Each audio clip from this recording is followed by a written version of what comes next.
I'm very happy to share this within this conference. I think it always needs some degree of art in it. And if anyone is curious, I also presented in the exhibition room poster on AI-assisted dual design. You might have seen it. So let's go into the issue at stake right now. It's a project which has to do with how do colorblind people paint. And this is especially interesting for an art teacher. This is an issue that's especially interested for art teachers, I think. So what is dyschromatopsia, also called color blindness in ordinary language? For those who don't know, I'm aware many do. So dyschromatopsia, this is the scientific name. It's a color vision anomaly by which some of the cones, usually one, has a total or a partial deficiency. Now, what is a cone? Within the retina in the eye, there are photoreceptors, and there are those who are specialized only in registering light, and those who specialize in registering specific wavelengths of light that are translated perceptually into color. So very broadly speaking, this is not science. It's only for the purpose of the rest of the presentation. There are cones that are especially sensitive to the blue frequencies or wavelengths of the spectrum, of the visible spectrum, others to green and others to red. Okay, so that's why this schematic representation. And here you can see these are the sensitivity curves of each of the cones, covering different areas of the visible spectrum. This is going to be useful for later, so just keep this image in mind. So when the deficiency of these cones is salient enough, we have an alteration in color perception, and that's what makes these people different visually from normal. Now, protanopes, or protanopia as a condition, happens when the red, so-called red cone, is faulty. Deuteranopia, deutens, happens when the green cone is faulty. Oh, sorry. I was intending to use a laser pointer here. And the third, tritanopia, affects the blue cones, which are these here. So if we take a look at this image, this is the normal vision image, which is, of course, rich and full of color. And then we're going to see these two, protanopia and deuteranopia. What is salient at first in these is red and green are not clearly stated, right, chromatically. These are simulations, of course. So protons and deutens typically confuse red and green, okay? Whereas if we go downwards to the left, red, red here, this red, as you can see, is darker with protons and is a bit lighter with deutens. Can you see this? Okay, let's see why. Why does this happen? If we see the sensitivity curve of the green cone, it drops here at the red frequencies, at the red wavelength, while the red does perceive them quite well. Okay? So, if this is missing, these colors become pretty dark. Understand? Okay? So we're trying to correlate sensitivities with the actual perceptions of color. And the very, very extremely rare tritons, they live in this candy-like world of emeralds, greens, and magentas, which are very, very unlikely to run onto one in your life and in many lives. So I'll show you a couple of simulations of how they see, which might be illustrative of what it consists on in real life. This is a very ordinary landscape, and this would be a simulation either of deuteranopia or protanopia. They're not very different in this respect. And here we have a triton's view. Wow, right? Yes, but this is so rare. And we take the LGBTQ flag because it's very colorful, and it helps us also to compare the different visual phenomenologies that we're talking about. So next, please indulge with me in believing all these people, because it's taken me ages to elaborate, are born males, okay? So regarding their occurrence, statistically by sex, we have an 8% of these males, born males, who have this condition. So it's a big deal. I mean, among ordinary people, a great deal are. Whereas only 0.5 of women have this condition. And it's mainly congenital, and this is what we're going to talk about, and these are the cases for the study. So what about dyschromatopsia and art? Are there actually any typically famous artists who have had this condition or who have it? Not in the great history of painting, among other reasons, because of course we can't go and test them now with our tools in the past. We can suspect, but certainly there's no clear record of artists with this condition in the area of painting.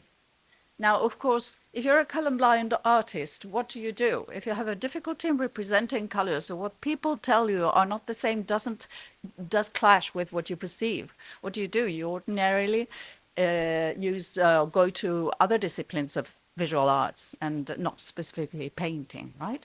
And those who paint, because there are good painters, they either employ an achromatic, that is grayscale kind of painting, or they restrict their palette. And in any way, for us normal viewers, the fact that they employ the color in this very specific and original way is interesting and can be inspiring.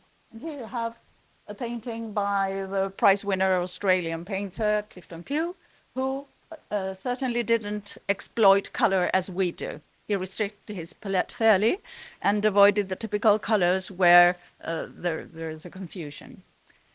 A very important question, I think, regarding education, because I am an educator: should colorblind students be encouraged or discouraged to study fine arts? And definitely, I would say at school, it's very important to diagnose, because if the teacher says you got it wrong and everyone says you got it wrong, this little child would have a complex. And this is so important. So absolutely not. Diagnose and respect, and do encourage if you see artistic abilities and interests. Actually, in the careers of fine arts, the real occurrence of dyschromatopsia among the students is the same as in the general population, for a reason. I mean, so some of them even ignore their condition, and this has happened to me as a teacher. And I've deferred them to, go to the laboratory and take a test, and in effect, they learned that they are dyschromatopsic. So this is very interesting, because it's not a condition of disability in real life, but it is when you're going to learn painting. And this is a very relative thing, but it's important.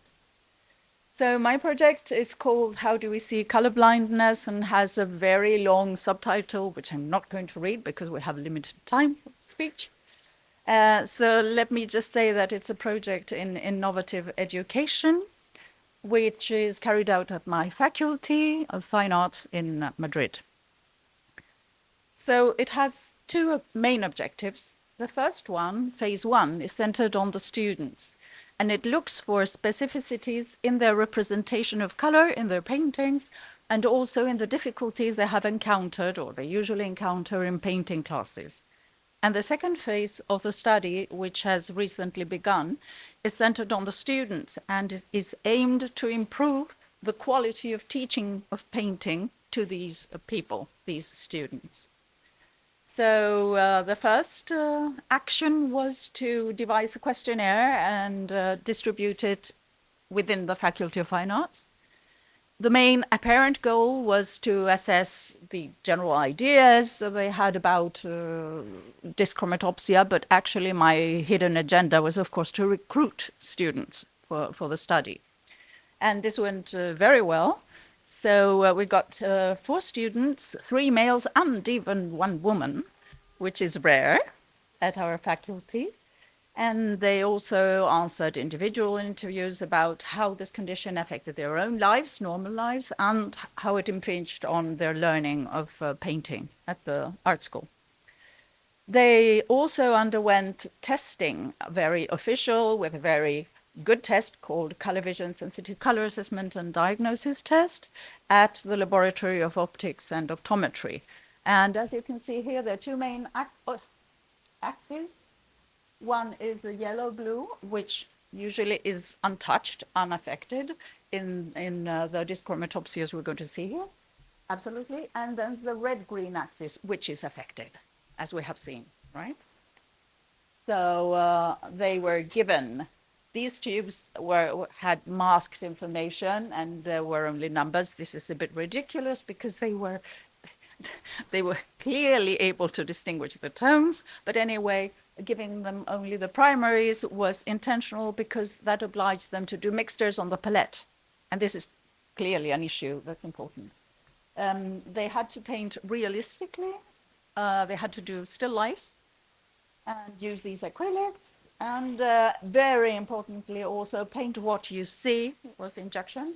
Don't try to conform to color theory, because these people have done color theory and have even counted drops of color in proportions. Okay, so they shouldn't do what they think is right. They should do what's faithful to their experience. And this is basic, very important.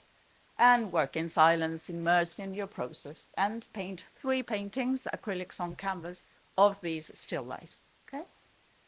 So I set up 3 still lifes. One was the easy one. As you remember, the blue-green axis is unaffected, so this in theory should be quite easy, and also the colors are very pure, very saturated.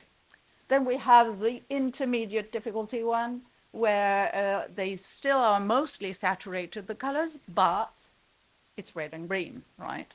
So it's interesting to see what comes out of this one. And then the very difficult one, or the big challenge, would be this one, which has mainly tertiary colors and very dirty colors.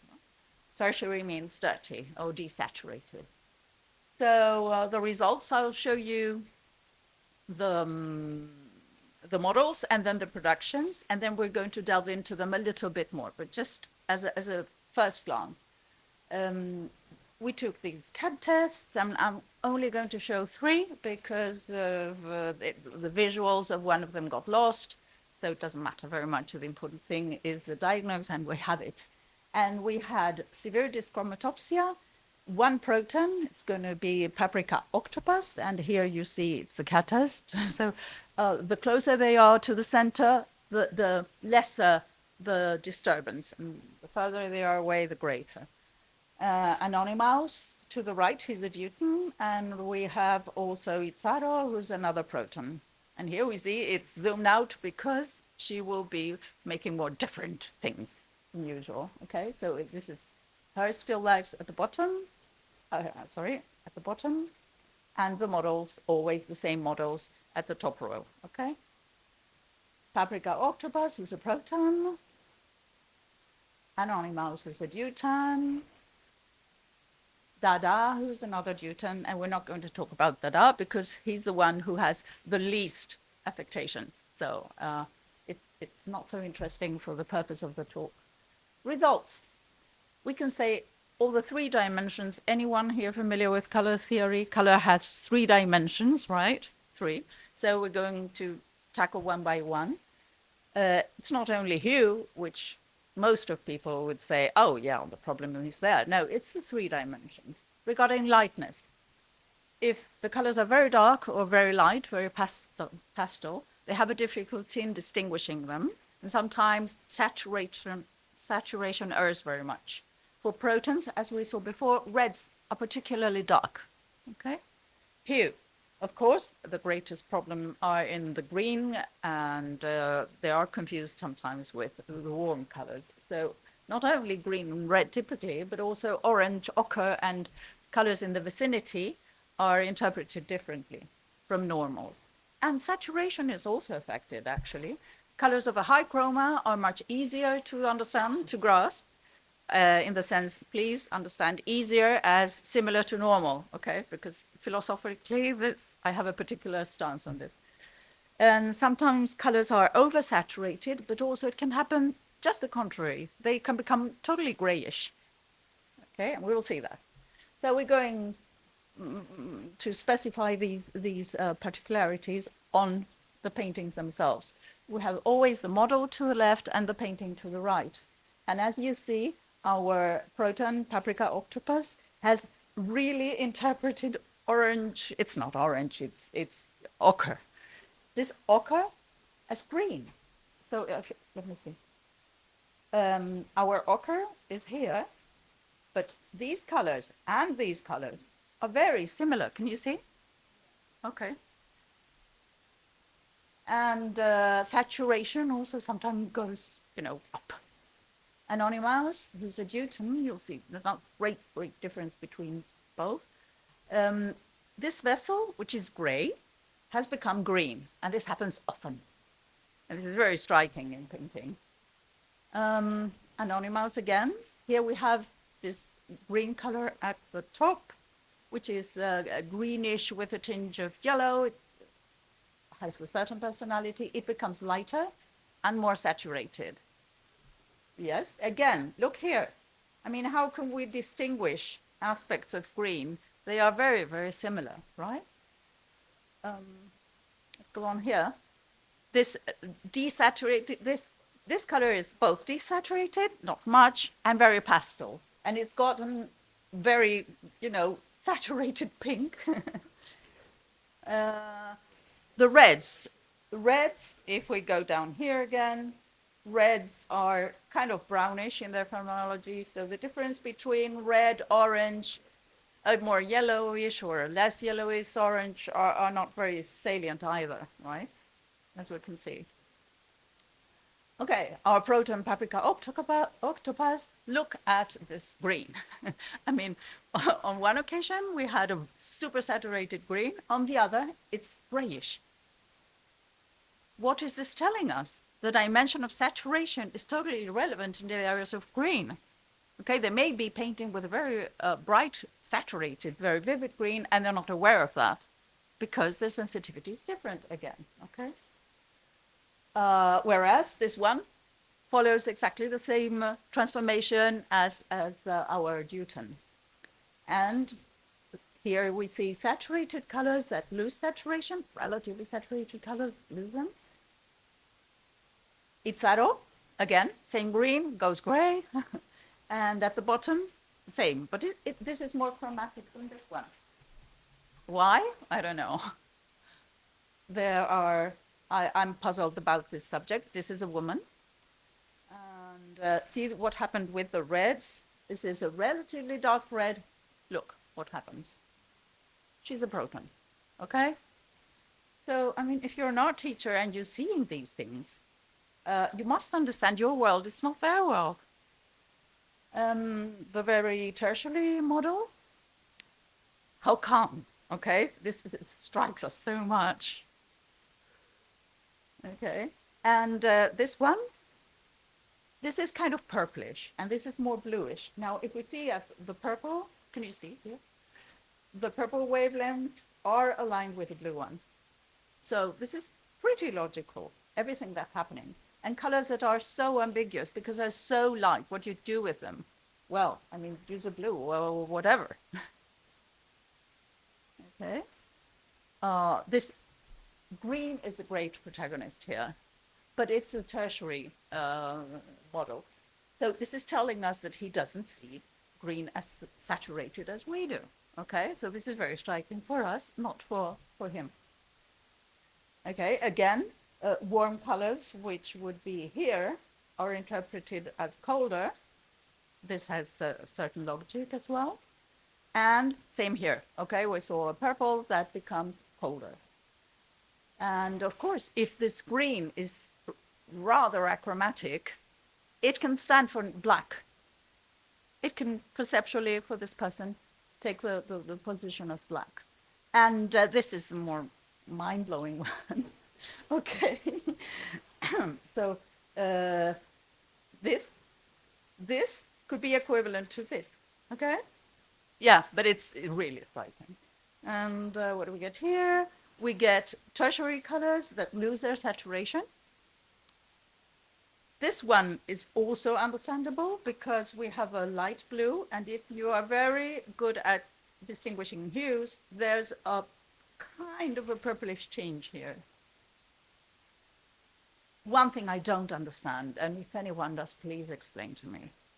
This color. There's no way this purple can become warm. It should be cold, right? So this puzzles me, and I say it because it's true. Apps for teachers. This goes into the second part of the research. For ordinary people also to understand, to come phenomenologically closer to what these people see. Apps can come in very handy and can help us to get closer to their world. So I'm showing just two. One is of the Kobli's web, which is very typical in context, always deals with dyschromatopsia issues. And the other is devised for designers, graphic designers, and gives you combinations and palettes, and then you can choose the kind of vision you want to have, and then you see the distortions or the changes in the colors. Future. Okay, this research, of course, has a very small sample, although I'm very happy to have two of each and have a woman. It's been done with protons and deutons. Who knows? I mean, at a greater scale, if a Triton artist turns up, it would be wonderful. Currently, in this new phase, we're centered on educators, and here I must make a very small complaint.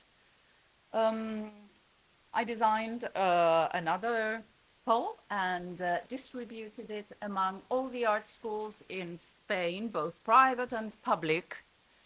And would you guess how many answers I got? Targeting specifically the painting departments when possible, when they existed. Any guesses? 0? No, more than that. Okay. 13. I think it's a poor result. So, which speaks little, I think, and poorly, of the interest of the teachers in the matter, which are the people who would be most concerned with this.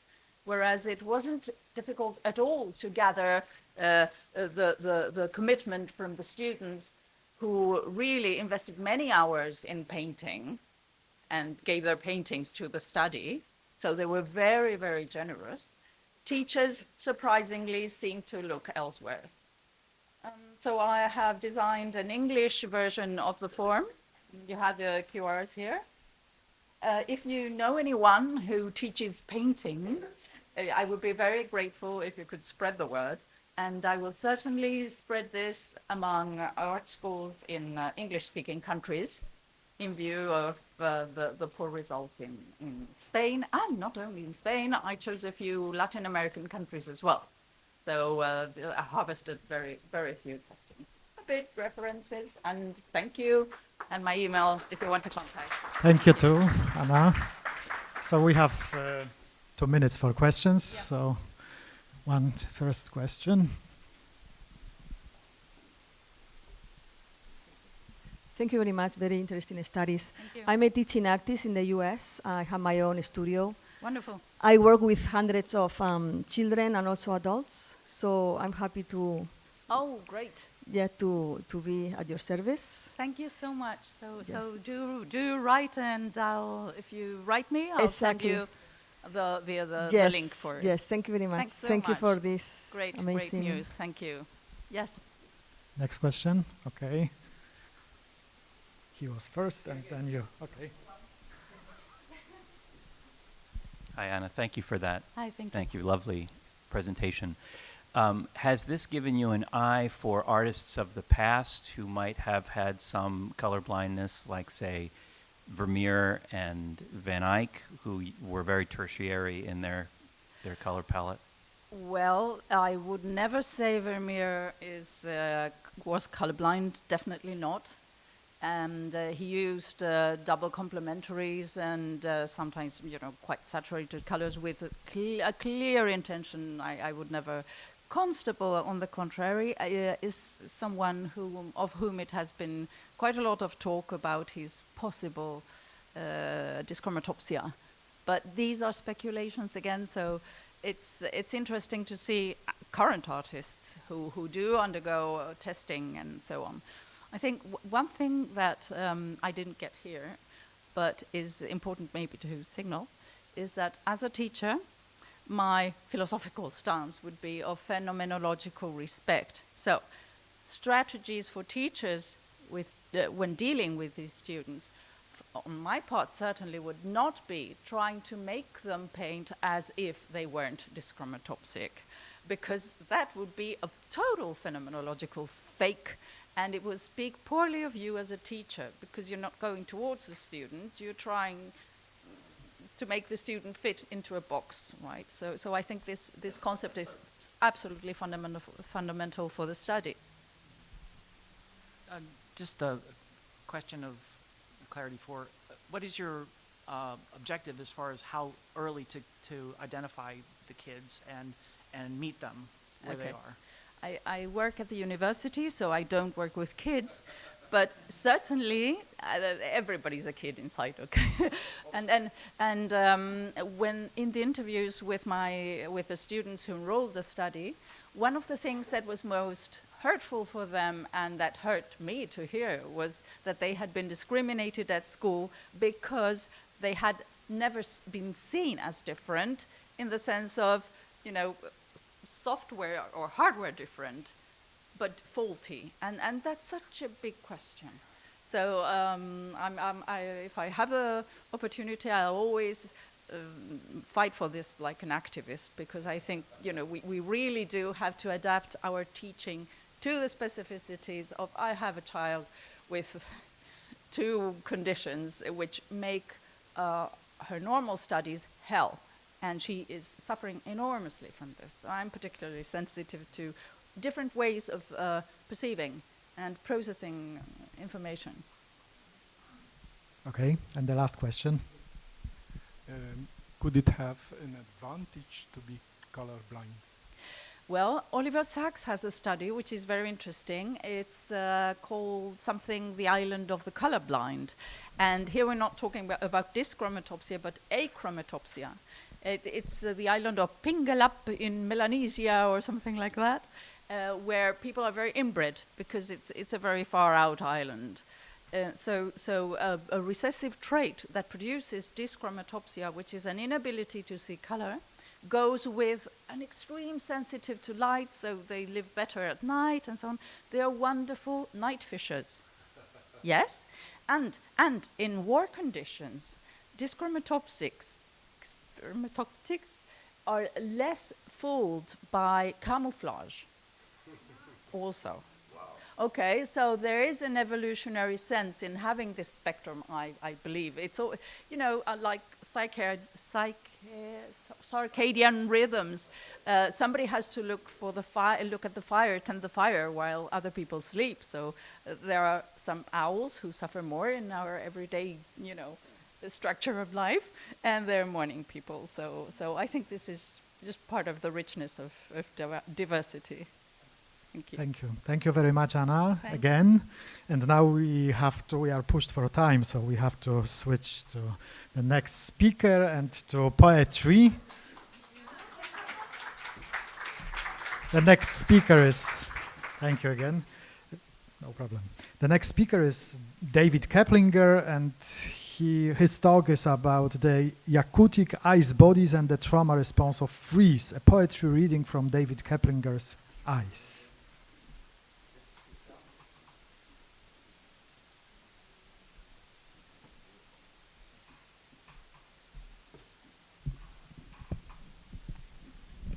Hi, everyone.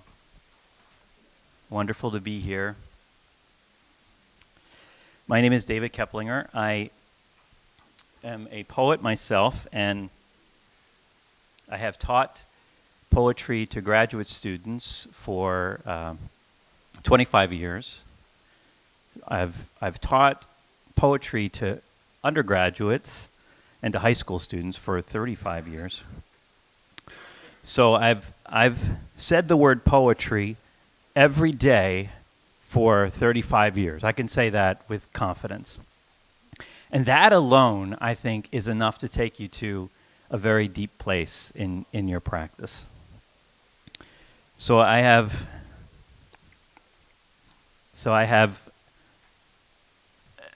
a project here that I want to talk about, which is my most recent book, and it's just called Ice. But it's about memory, and it's about how the act of responding to a stimulus in your environment, whatever it may be, as a writer, takes you to a place that you didn't know you'd go to. And this comes up for me a lot because people are now asking me, why teach poetry? Why talk about poetry when AI very soon will be able to produce poems that are fairly consistently well written? And there is something about a human writing a poem that AI can still not quite get right, or it's maybe too universal to sound authentic. And so that's what I want to talk about today. And I wanted to begin by sharing a poem by an American writer named Charles Simic, who is Serbian American. He was born in the late 1930s. He was a refugee during World War II. He and his family traveled from Serbia to Paris and then to the United States eventually when he was 18. So he learned to write poetry. He learned to write poetry at an age when he was still speaking English with an accent. And so his poetry has a kind of accent to it. It's hard to describe, but in English, when we read his poems, we kind of hear a distance between the language and the things that he is describing. But here's the poem. It's just called Poem. Every day I forget how it is. I watch the smoke rise in great strides above the city. I belong to no one. Then I remember my shoes, how I have to put them on, how bending over to tie them up, I will look into the earth. I'm going to read it again, but what I want to do with you all is something that I do every Friday during the semesters with my students. I run a meditation series and a group study of poetry that involves a 10-minute meditation, a reading of the poem, and then another 10-minute meditation following that, and a third reading of the poem. And I won't do it now because it'll take too much time. But I actually want to take us into that state and talk about the many levels that this poem asks us to enter and why this is a poem that is definitely written by a human. So if you just go with me for a second into this space, you could close your eyes or half close them, whatever you feel comfortable with. But the first thing I'd ask you to do is to feel your shoes on the floor, your feet on the floor.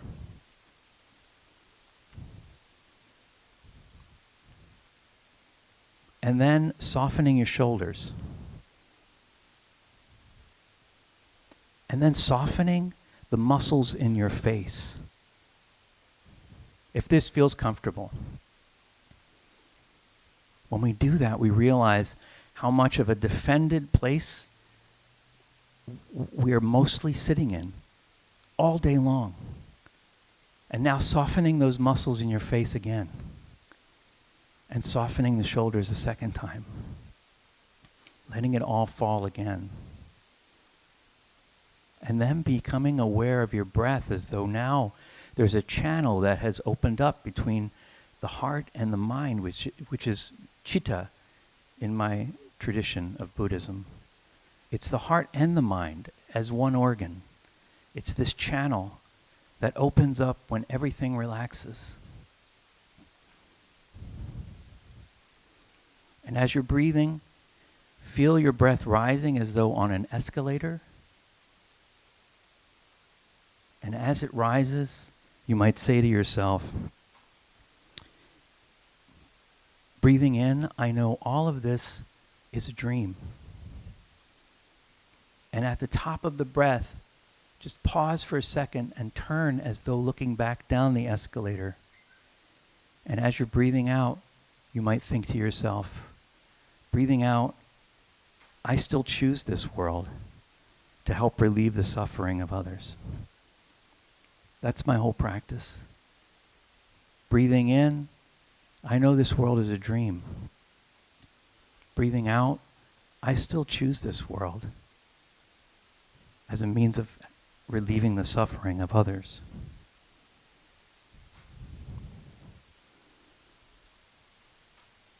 Every day I forget how it is. I watch the smoke rise in great strides above the city. I belong to no one. Then I remember my shoes, how I have to put them on,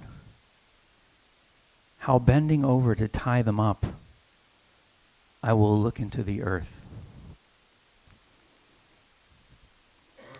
Just like the rising and the falling of the breath, this poem moves like the breath. But it starts at the top of the escalator, you might say. Every day I forget how it is.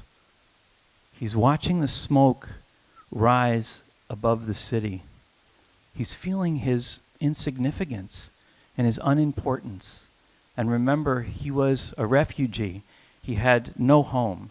His father had disappeared. They lived in Paris, which was a very disordered kind of experience after the war. It was a disordered trauma that he was experiencing.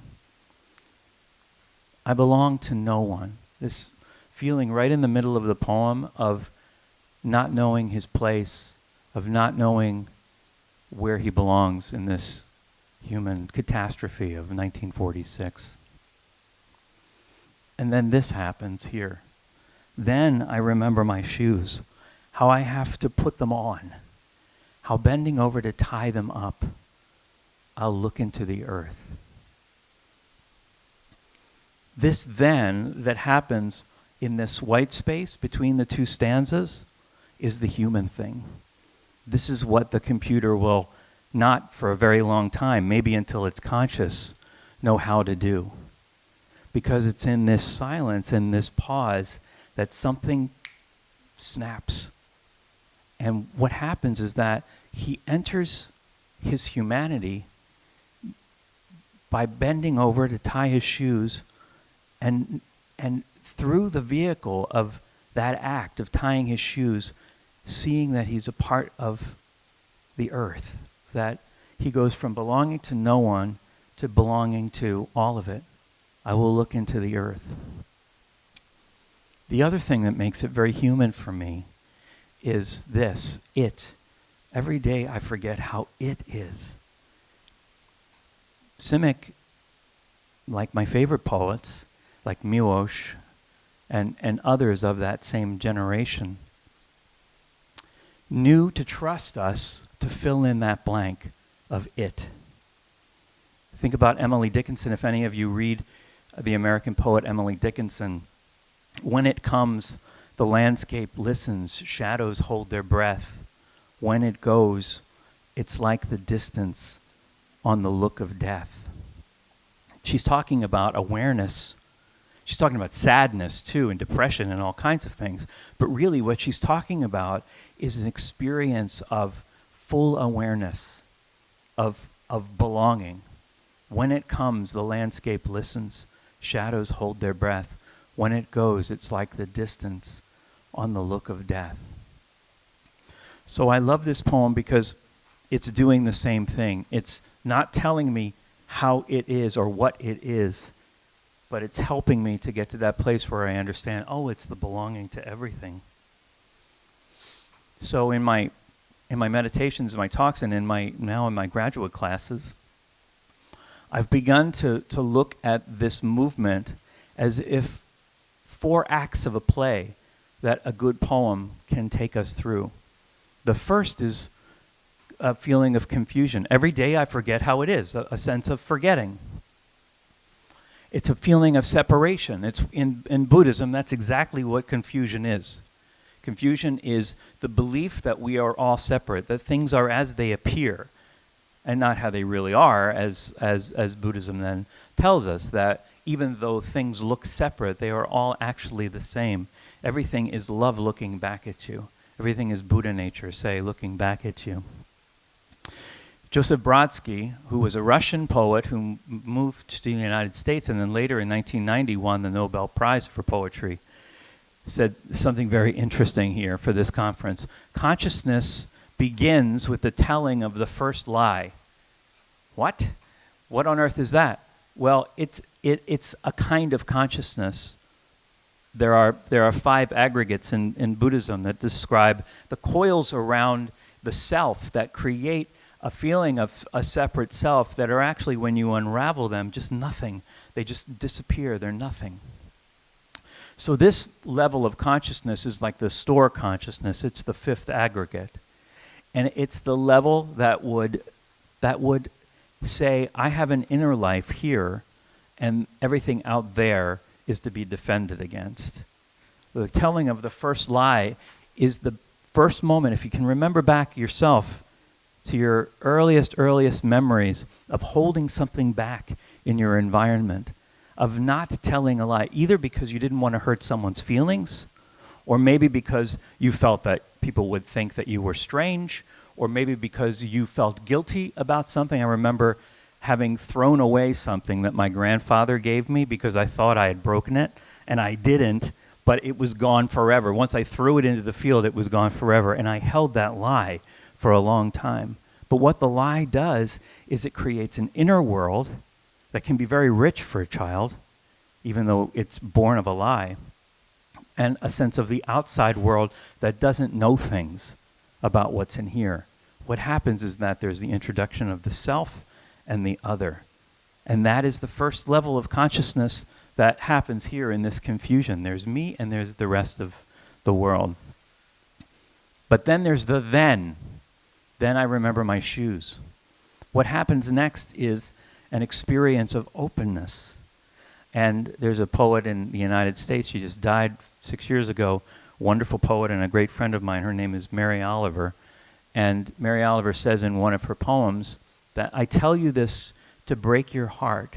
And by that I mean to break it open so that it never closes again to the rest of the world.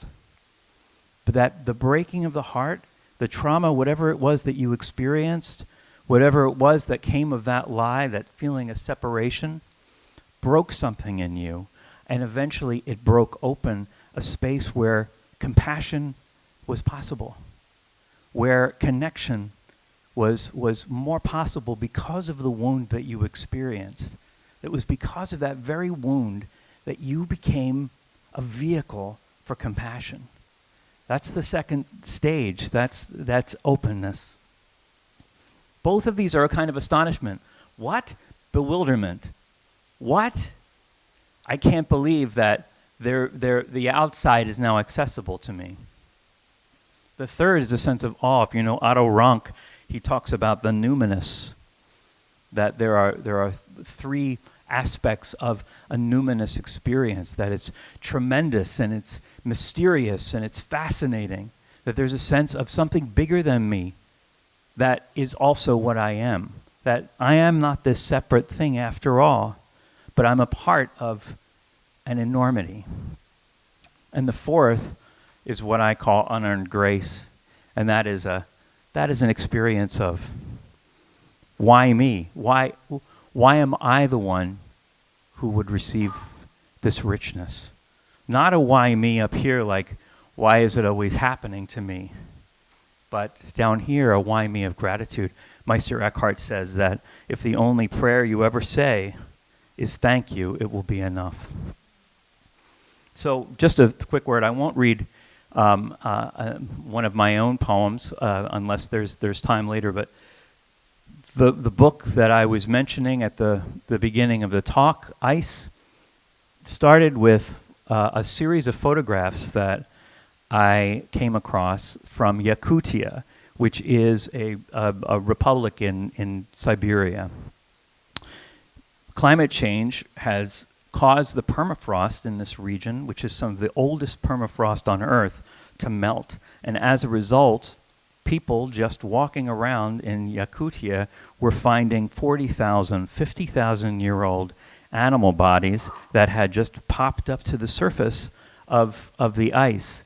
a little girl found a lark that looked like it had died that day, and it was 50,000 years old.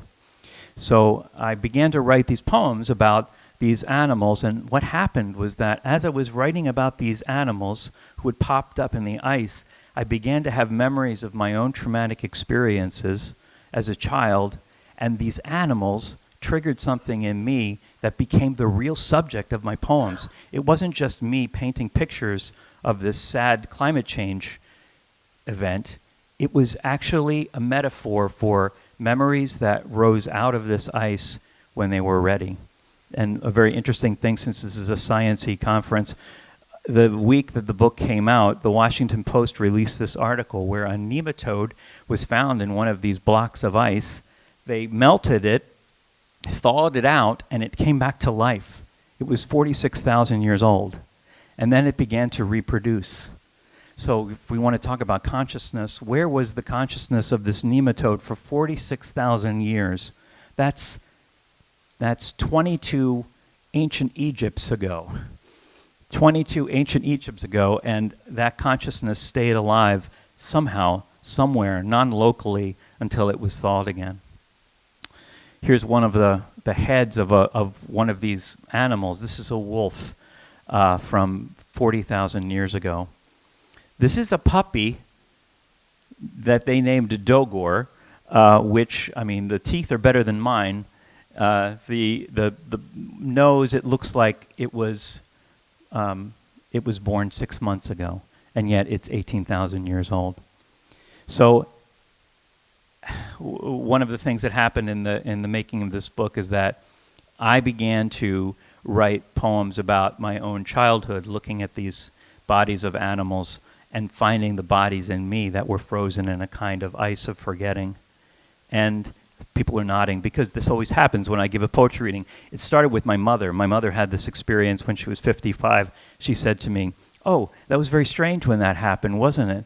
And started to tell me stories about her childhood and the things that had happened. Why? Why when we're 55 does this begin to happen? And my argument is that something melts that ice. For me, it was poetry. Thank you all.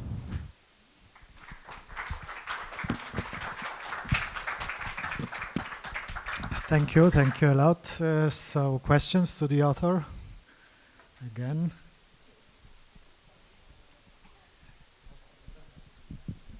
Thank you very much for this, so much Sure. needed.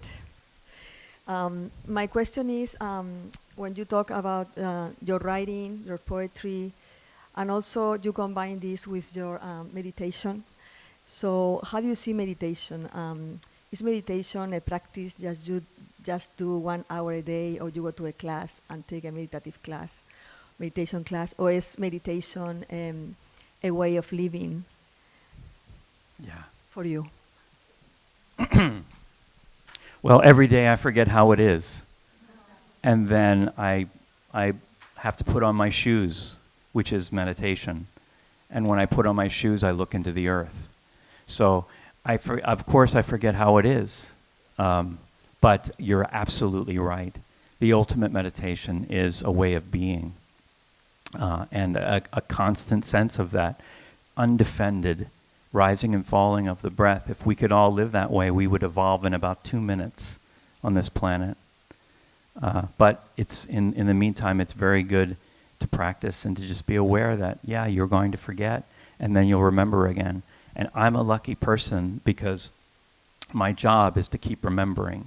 My job as a writer and as a teacher of writing is to, walk the walk and talk the talk. So it helps me a lot when I'm a very otherwise forgetful person in that sense. Okay, I see. And thank you for your talk. You seem to dwell on pain and trauma, suffering and so on. And do you not have any room in your study of poetry for joy and beauty and celebration? Because these, after all, are very valid and rather rewarding things. And I don't think we should classify poetry as a sort of misery event. Who is your favorite poet? I do like Emily Dickinson, but I'm fond of the metaphysical poets. I like George Herbert, Andrew Marvell. Oh yeah, me too, very much so. Well, George Herbert said that the fall furthers the flight in me. So, you know, you could say that if we're talking about misery, we're not just talking about misery qua misery. We're talking about a fall that furthers the flight in us. And even Simic's poem is a kind of fall that furthers the flight in him. It's a fall into the earth that opens him up to his connection to everything else. But I think you're absolutely right that there's room for poetry, there's room for joy in poetry, and there's room for anything in poetry. Andrew Marvell's wonderful too. So I'm a big fan of the metaphysicals as well. Next question.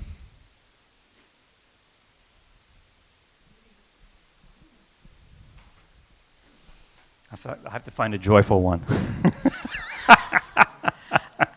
It's not really a question, but more a reflection. I'm a trauma therapist, and I have worked with frozen partial self, dissociated selves. And what I love about your work is that through your hand, and if you teach this to others, you give them a channel to slowly, in a pace that the psyche can handle, recognize their inner world. So thank you. Thank you so much. That means the world coming from you. Thank you. Thank you. Okay, so we have time for the last question or last comment. I could read a poem. It's a Okay. it's a 14-line poem. It's a sonnet, so it'll go quick. But it's got a singing bowl in it, so I thought I would read this one. I'm so sorry. It's about death.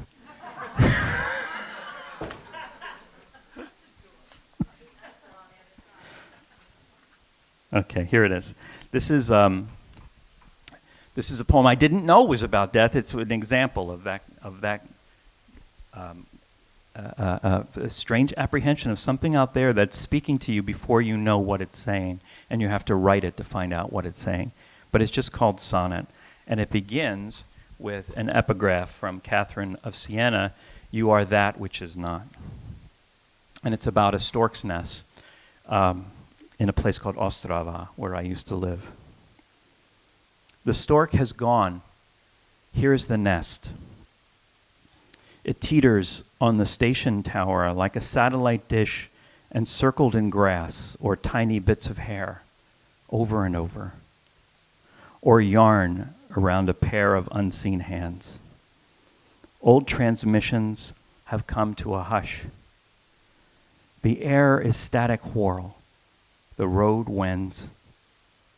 I wonder at this craft, this bulrush basket, mouth in waiting for its tooth. The stork was here. Here is the nest. Praise the giving way, the taking wing. Praise the singing bowl after the song. Praise who cast from such delicate bronze an absence. Thank you, everyone. Thank you, David. So our next speaker is Alicia Campos, and the title of her presentation is The Möbius Soul, Marguerite Poret's Earthy Consciousness.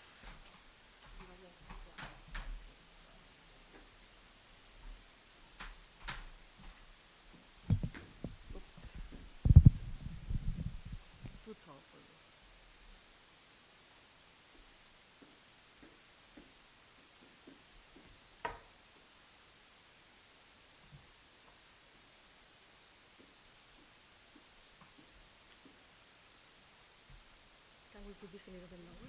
And just put it pressure.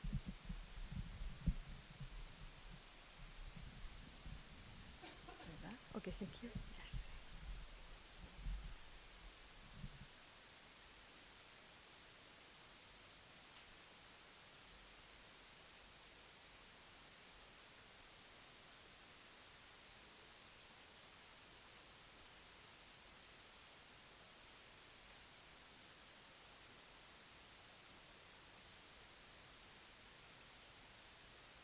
So thank you very much for being here today with us, Fine Arts and Consciousness. I work with children, so for me it's unusual just to talk and see people just in silence. So I hope that the second part of the presentation, you can also talk, please. Feel free just to say words, sentences, and participate when we see the images that we're going to see, okay? So the title of my presentation is The Möbius Soul. It's a concept I'm developing for my dissertation. It's philosophy, art, a little bit of consciousness, a little bit of science as well. Marguerite Porete. How many of you here are acquainted with Marguerite Porete? Nobody? No one? Okay. So, earthy consciousness.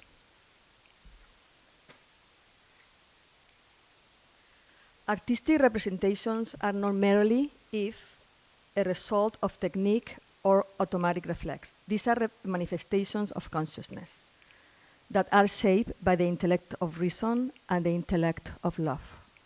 The whole body acts as a resonant field where brain and heart intertwine.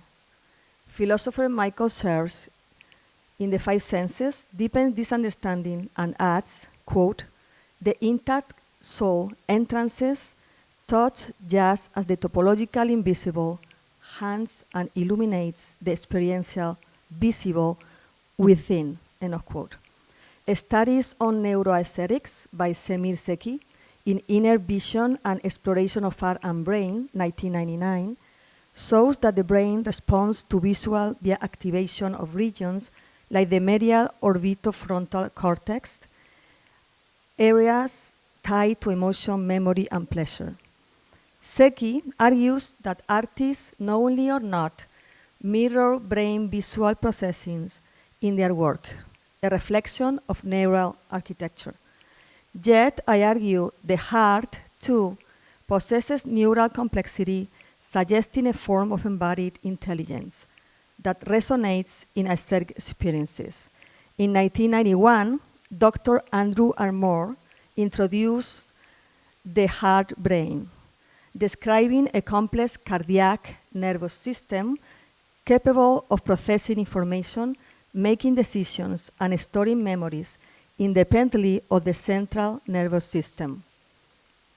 Also important to remind, the heart begins to beat before the brain is fully developed, hinting at a primordial intelligence. So now I would like to ask you, with your hands, can you make the form of the heart with your hands? I would like to see that. Okay, everybody is doing this, and a lady is doing this, right? Someone is doing helicoid form, okay. So I'm going to put the image to see the anatomy of the heart.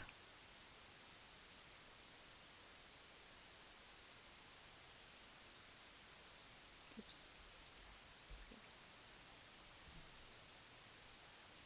Oh, thank you. Oh, thank you.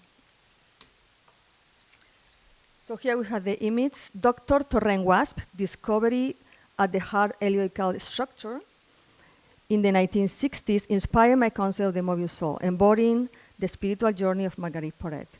So we can see the heart, if it's a loop and it's twisted, right?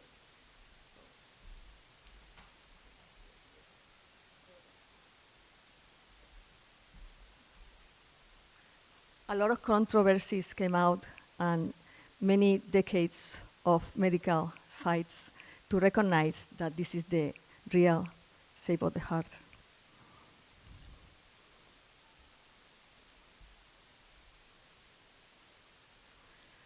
Middle Ages mystical writers, the European free spirit movement that were exterminated by church and state in Europe via theophilosophical thought spoke of non-dualistic existence on earth. Porete, Marguerite Porete, was part of that movement. Porete, in her manuscript, The Mirror of Simple Souls, espoused the idea of achieving unity with the source on earth via annihilation, an elevated consciousness. She was burned by the Inquisition at the stake in 1310 in Paris, France, for heresy, for her book, The Mirror. Porete anticipated modern thought with her ideas and with her concepts. For example, she inspired Martin Heidegger, philosopher, meditative thinking on Klassenheit and letting go. Also, another writer here, philosopher Simone Weil, on inwardness, etc. Porete's book ran anonymously for centuries until discovered in 1946 by scholar Romana Guarnieri. The book was in Latin, translated from the Old French, and was found in the Vatican Library next to documents by the Inquisition that referred to Porete as a séduit mulier, half woman. While Porete's ideas spiraled through history, another loop emerged in mathematics.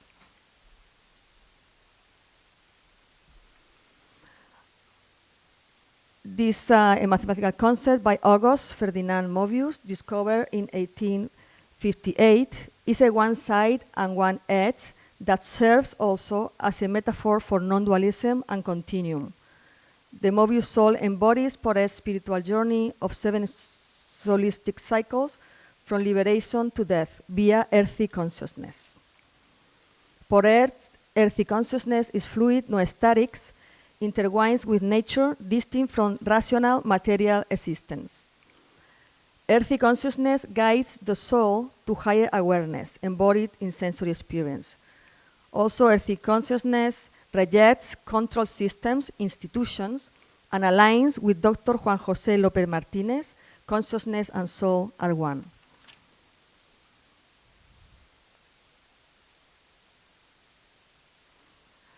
I will interpret art via the Möbius soul framework, and with your help, exploring layers of meaning along Porete's journey.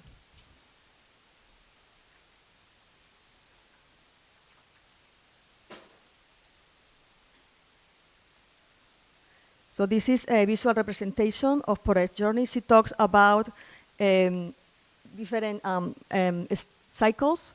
It's not like the typical mystical ascent, but it's a peeling. It's like an onion. You are peeling. The first cycle, the second cycle is liberation. We get rid of all the societal norms. We get rid of the inherent epoch. We get rid of the church impositions or any dogma. The third cycle is about breaking the self. We break the self, ego-driven will. Dr. Segarra talks about that in his book, 2025, Supraconciencia.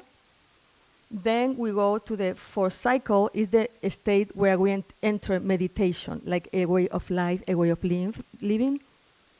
And the fifth and the sixth cycles is a temporary stage where we achieve unity with the source, to go back to earth. And then final stage for Porete is when the soul comes out of the body. So this is a visualization of her solistic journey.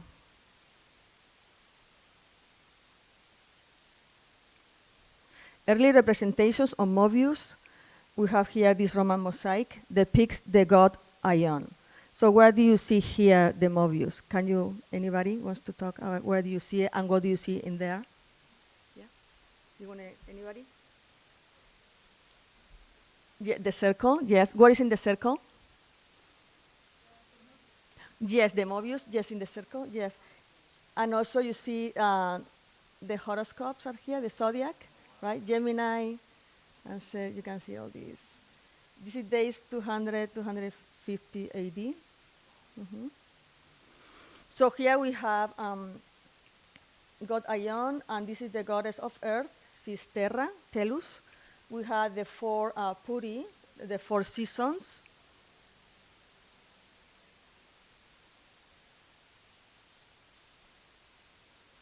Then we have here the ancient symbol of Ouroboros, echoes the Möbius, a serpent or dragon consuming its own tail.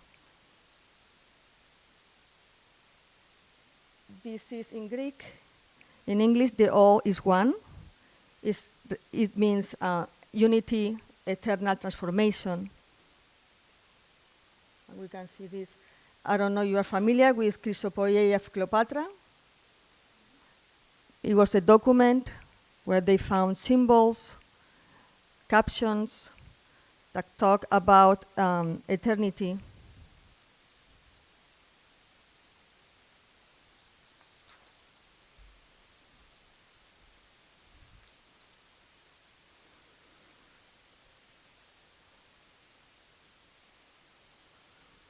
So the book of Marguerite Porete, The Mirror, displays several allegorical characters. The most important for her in her book is all this interplay, all these dialogues between the Lady Love and Lady Reason. So the first, second cycle is liberation, as we have said before, and is awakening of grace. It's a turning away from virtues, institutions, societal norms. Everything that is imposed to us is something that we have to get rid of it for Porete. So I have this image here. Is the first 7 steps of the Virgin, 1320. It's located in Kora Church, Istanbul, mosaic in Turkey.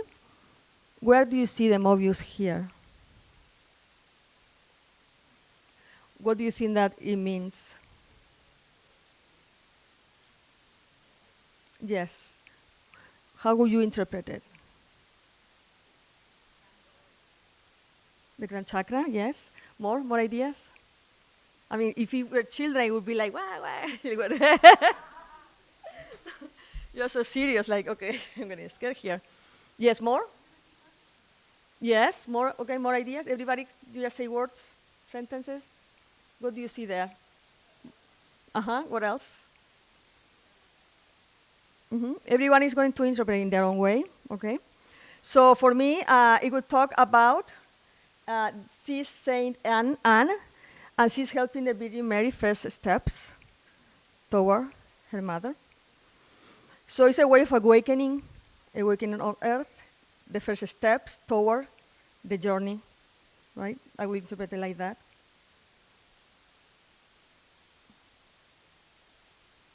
Here we have dialogue of hands. Also, I put this image like a liberation. It's a dialogue between two people. It could be Lady Reason and could be Lady Love. Brazilian performing artist Lydia Clark, 1920-1988. A new concrete movement, she was a pioneer, challenged rigid geometric abstraction, transforming art into a participatory therapeutic process. It's a process of liberation tied by dialogue with a Möbius. Clark asserts in The Abandonment of Art, quote, art is only valid in the ethico-religious sense, a deeper sense in which one doesn't know what it is its origin, end of quote. No aesthetics alone, but ethical and spiritual dimensions suggest an origin that goes beyond human comprehension. When we cut the Möbius in half, along, twice, you can see how different topologies we can get from there. So it's very interesting mathematical concept, and also metaphorically, like a continuum. So if we have a long strip, it could be any material, any size. We just are going to twist it, and we are going to glue it. Aristotle, in Physics 5, he said the theory of continuum, if you glue two parts, two ends, you get an ongoing continuum, infinite. However, if we twist it, we get a Möbius, and the Möbius is going to be always one phase. It's always one. You can keep going and going and going forever until you decide this is time to wake up. Wake up. You go to work, alarm clock, what about money, what about children, what about this, when it's too late, you keep walking. At some point, you have to go through the awakening process. So this is the message of Porete.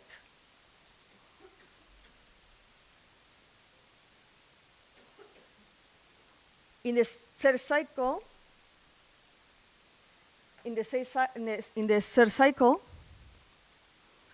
we have this artwork by Hilma af Klint. Do you know Hilma af Klint? Thank you. It's the Swamp. You can find her artwork is amazing. She was a channeler. She was challenging artwork through the spirits, according to her. experience.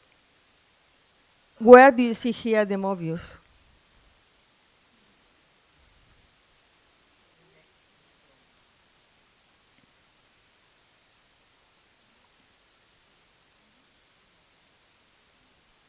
Cycle 2 is breaking the self, is unity. This dualism is going to be broken by the Möbius.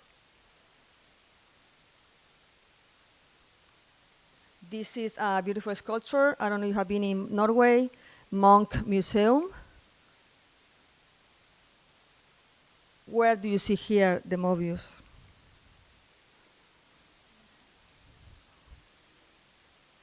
In the hands, we have the Möbius.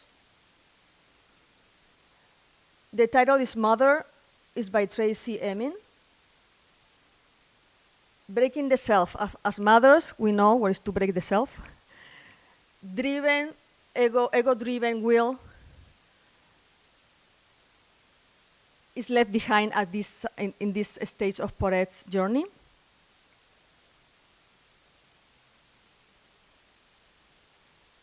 The next cycle is meditative or meditation, meditative thought, contemplation via love. So it's love, that opening, that meditative state, plus we go farther away. It's not just a state now, it's a way of being. So represented here with architecture, the Millie design Möbius Buddhist temple in 2012, they proposed to build it in Taichung, China. It symbolizes reincarnation and meditation. It's a continuing flow and a back. So it's very interesting, the inside. Here we have another example of a Möbius house. In the inside, you can walk all around, and it's unified life, symbolizes unified life. It's a beautiful architecture in the outside and the inside, yeah. So our spaces call for awakening. How do you feel here all this week in these 4 rooms, right? What is happening here? Where are the plants? Where are the artwork?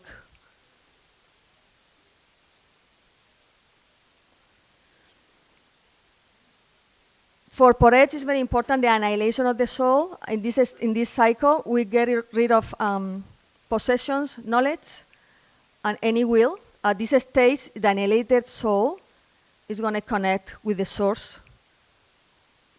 An example here, this artwork, The Beginning of Life by František Kupka. We see a fetus. So we can interpret this in different ways.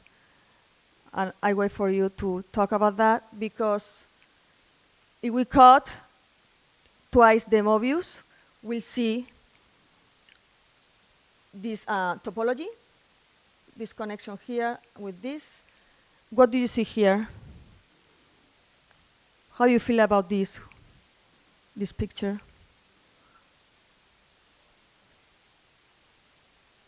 Connects to Earth, right? Connects to Earth. Nature is important. We are part of nature. We're embodied. But also, we forget that fetus should be studied as well next to the mother's body, right? We cannot isolate, like science, isolate the fetus from the mother, right? So it's very interesting to see a lot of paintings where most of them are men isolate the fetus, like it's not part of the mother, right? It symbolizes Mother Earth. This is theosophy, but Mother Earth, but where is the woman, no? Okay. The last stage is death. This is Mariko Mori, Möbius sculpture, designed for the staging of Madame Butterfly. It was a Teatro La Fenice in Venice, in Italy. Her work is amazing. It's always large performance. It's beautiful, always large performances or installations. The only issue with Mariko Mori is like she's always sponsored by large corporations.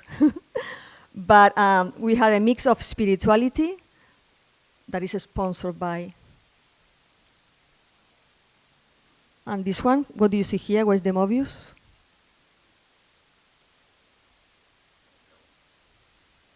Yeah. William Blake, he was a mystic. He saw angels when he was 6, 7 years old in a tree, 3 angels on a tree. And he also saw angels without wings.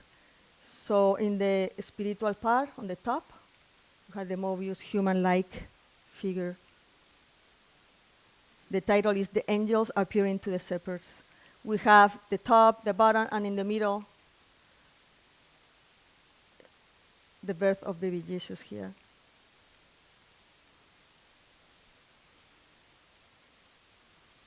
So the final conclusion, like for Porete, the message is rejecting everything is outside of our understanding, all the institutions that want to impose on us.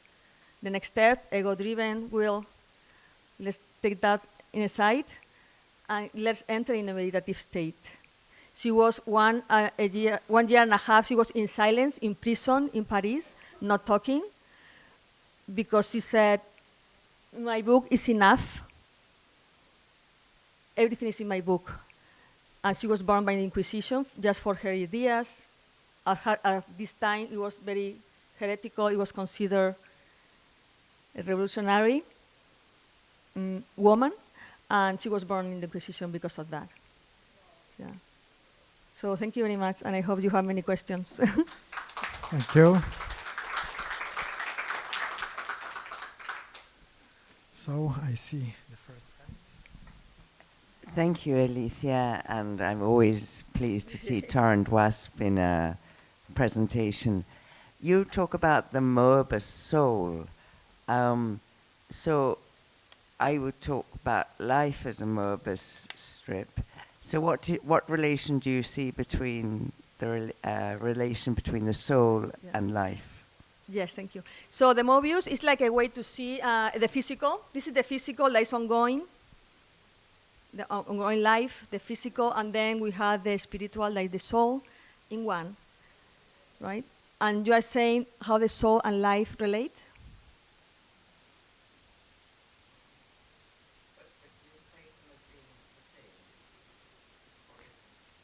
Is the earthy consciousness, is the embodied experience in life, where via reason and via love, the intellect of love, we use, similar to what you have said, that holistic way of seeing the interconnection of material, including nature, and our inners,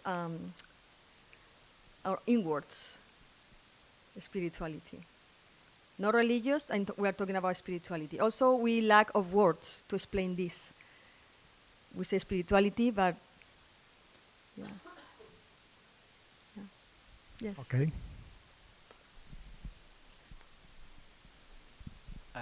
I just love the art that you chose. It was really a beautiful, stellar examples of the use of this strip over and over again, and I'd never considered it such a feature in medieval and contemporary art. But it's interesting that you use William Blake because it gets back to something that you said. Blake says in The Marriage of Heaven and Hell that there is no difference between the body and the soul. The body is just that portion of the soul that we can perceive with the five senses. So the strip is sort of like it's turned. There's a side that's revealed to us, and there's a side that is not revealed, and yet it's all a part of the same circle. But that's a beautiful example too. Yeah, thank you. Yes, basically, yes, the soul is, in a certain way, the soul stays. What dies is, the body is dying. The earth, the physical is dying, but the soul stays in the same dimension that stays now. We think that the soul is inside our body. It's all the way around. The body is in the soul, not the soul inside a body. And now you can practice this through meditation, astral projections. There are a lot of classes or courses that you can take. Certain religions or cultures practice this. I think the yogis, right? Practice, they go out of the body. Yeah. Any questions? No? Okay. No. Comments?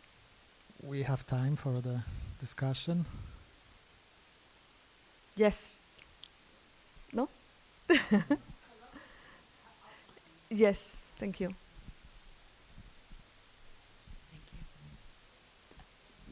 I'm touched and deeply grateful for your bringing back to life someone who was so persecuted for speaking a truth into a book.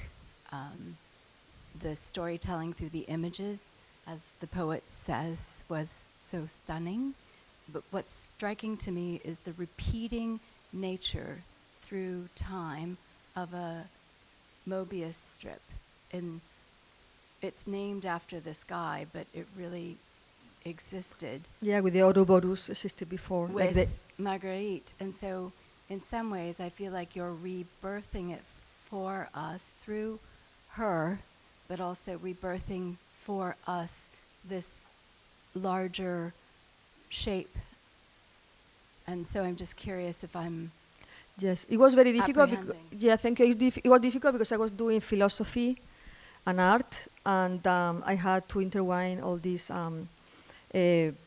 authors and the artwork. But for me, what more important was to talk about Marguerite Porete and her journey and her story. I'm going to drive now all the way France to find where she lived, and it's amazing to see some documents in the bibliothèque, documents of the Inquisition, where you can read about that. It's amazing. And my interest is always, I do a lot of events. I work with the community, with children, back with the community to recover hidden voices that are uncovered. I do that a lot. I'm Florida based, but all around the world I call for recovering women voices, also men voices, of course. It depends of yeah, okay. Thank you. Thank you. Thanks. Thank you very Thank you. much. I have a question. Is Sylvie Herrouet in this room? Because this is the next speaker, supposedly, but if she is absent, we have to move to the next speaker, to Jiyun Park. And her presentation, title of her presentation is Exploring the Intersection of the Diamond Model and Circle Consciousness, a Meta-Morphic Approach to Expanding Awareness.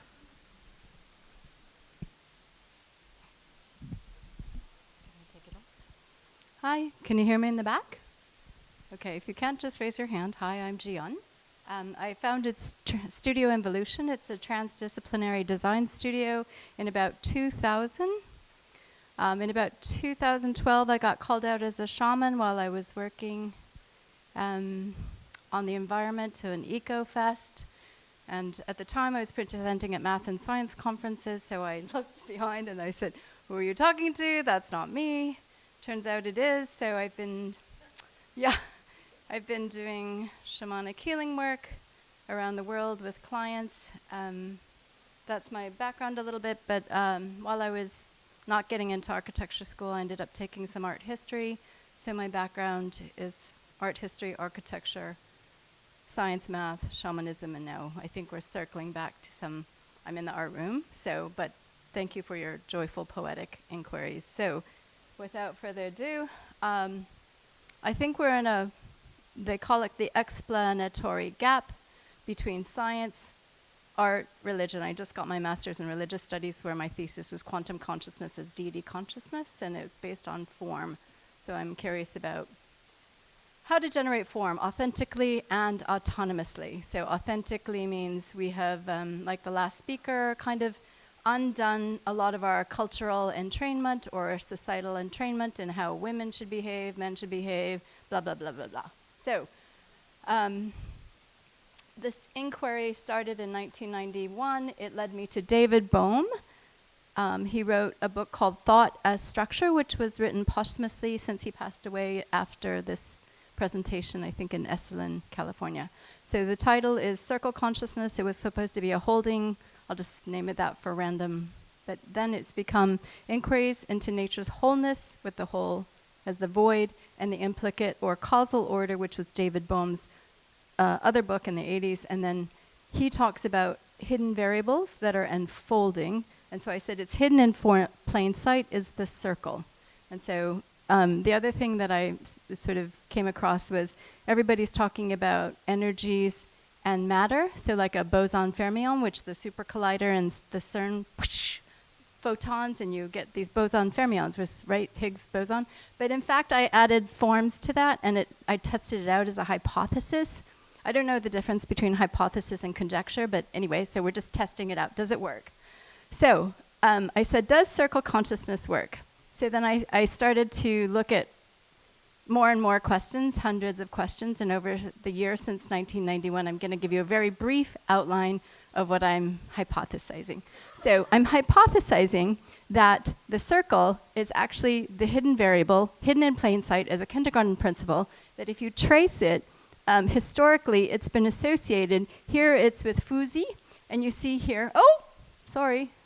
So here you see this is a compass, and you see the circle of dots here, and this is the ruler. So we're in this paradigm of the ruler, and but this is, let's look at this a little bit for a minute, and look at this helix here, double helix and more circles and constellations. Here is Inanna Ishtar, and here she has a ring with a rod. So we're in the rod paradigm, but we're missing the ring. Here is the goddess, ancient Greek goddess Hestia, whose symbol is the circle and also the hearth, which goes back to heart, earth, right here, earth art. And yet this flower is this flower here, and you'll forgive me, I was like almost going to the hospital yesterday, so I have no recall memory for specificity, but I know the name of this flower somewhere.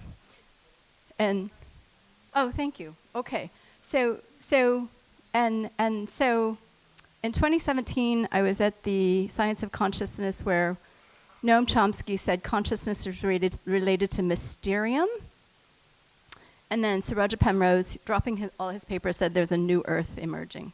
So I think combining those up, we could say here's the occult chemistry of the heart, earth art, here earth art again, and then here's a literal diagnostic of the heart, but not as beautifully as the unfolded, we'll get back to the heart.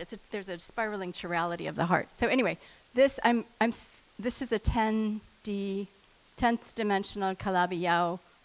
I'm posing it as a heart, that somewhere in the 10D is a heart. So anyway, so diamond model is that we live in this grid or box, and in fact, here's the Mondrian's flowers, Hestia's flowers. In the 19th century, and I'm sorry, I think it's 1913, and I'm blanking on the name, rotated becomes the diamond model. This is all Mondrian.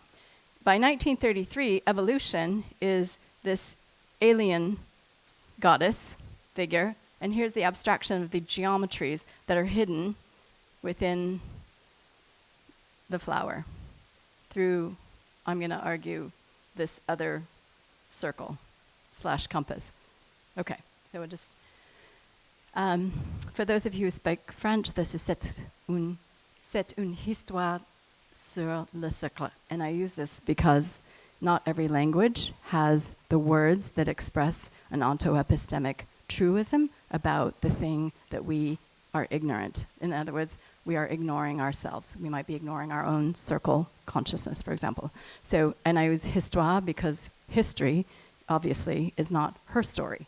I'm not a total feminist. I love men and boys. But anyway, so the arrows of time piercing the circle. So you have this circle, and you see, I believe it to be Bohm's hidden variable.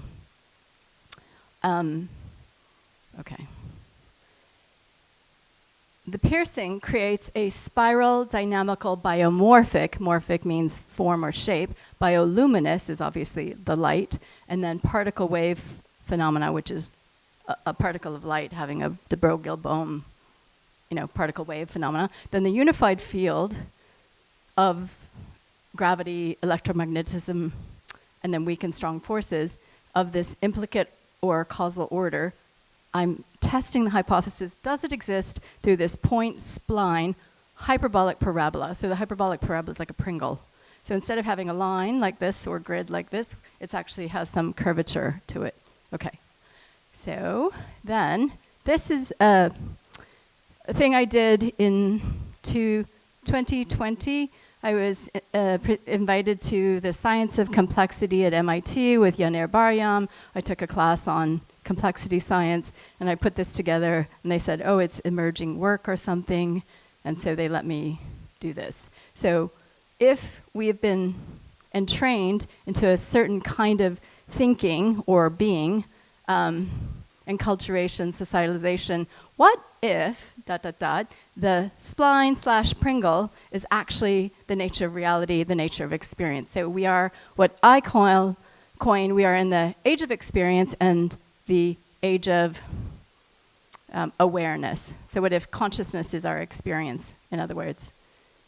And so what if our experience has been forced through a grid, but in fact,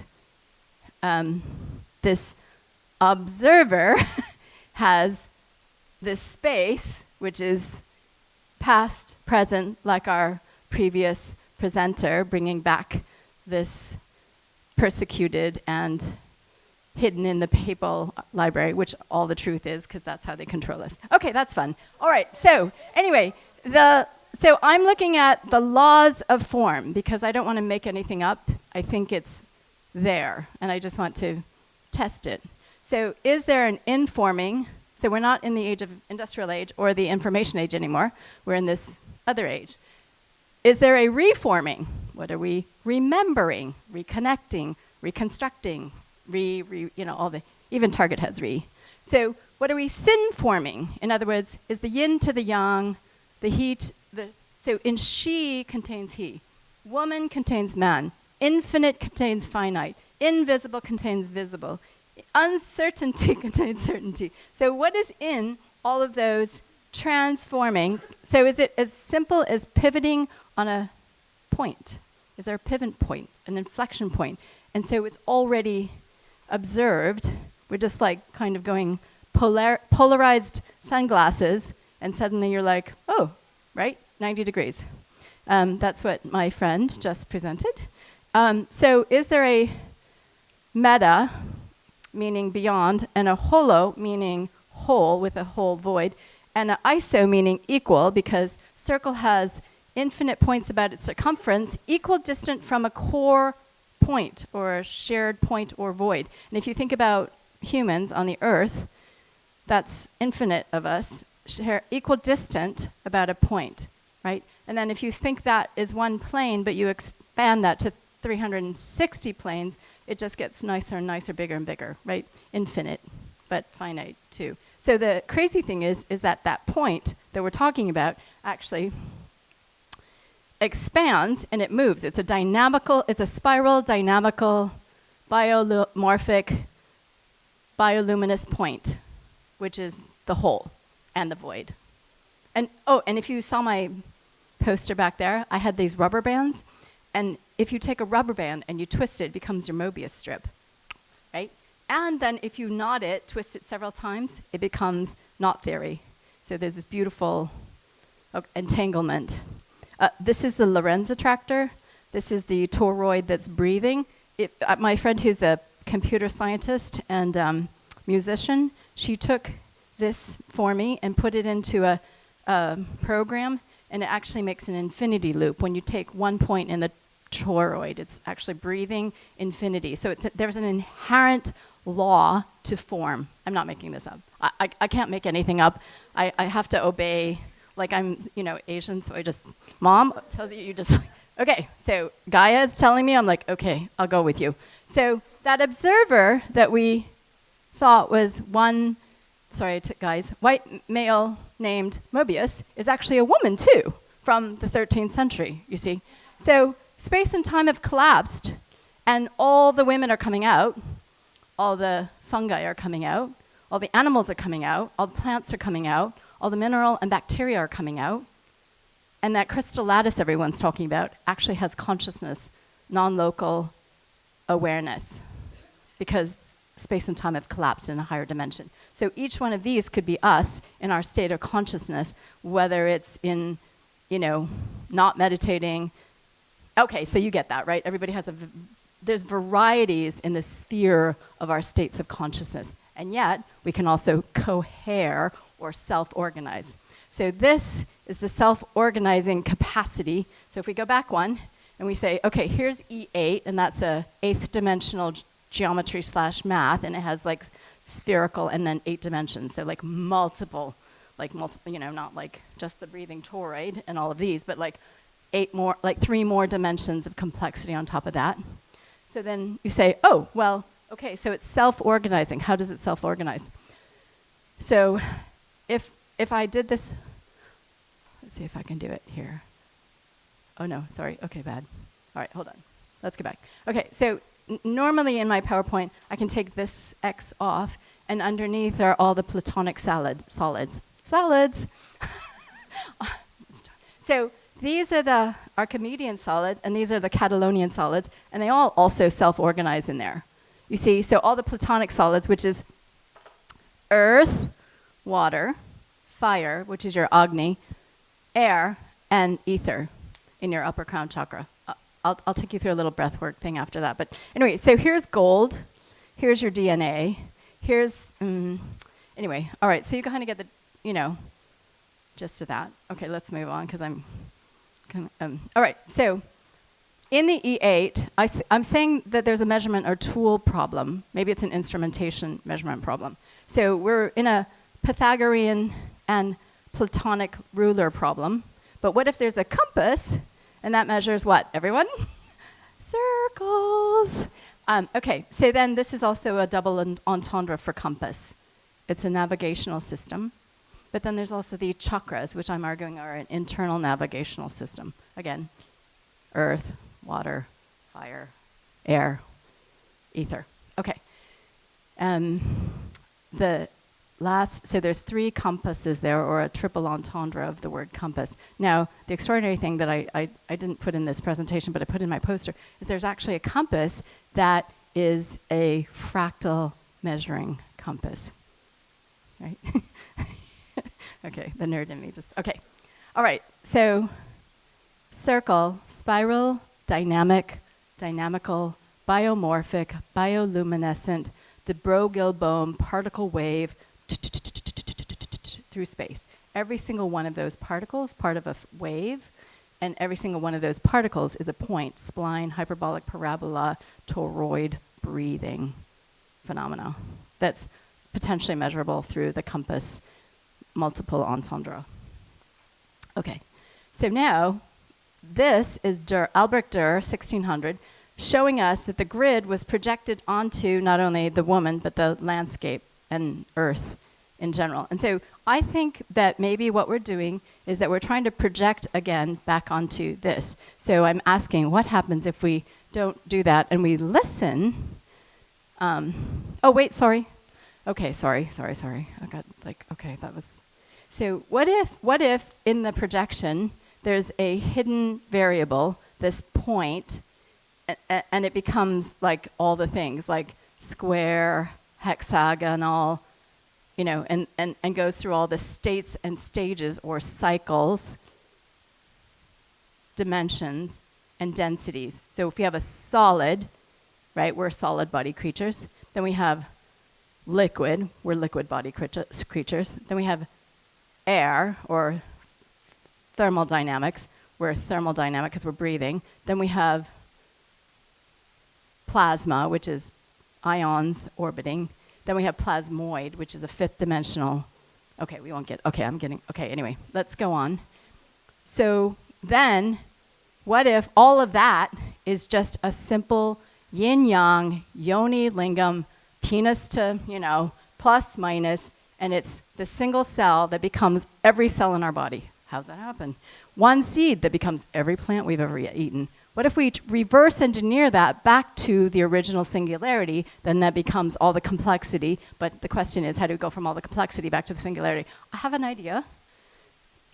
So if we scale that from, this is Eames power of 10 angstroms to universe, it's grid projected, but in fact, it's actually like, here, look, the Mayans knew about it. Here's the DNA. There's your eyeball. Somebody once said there's no circles in nature, and I was like, I don't know.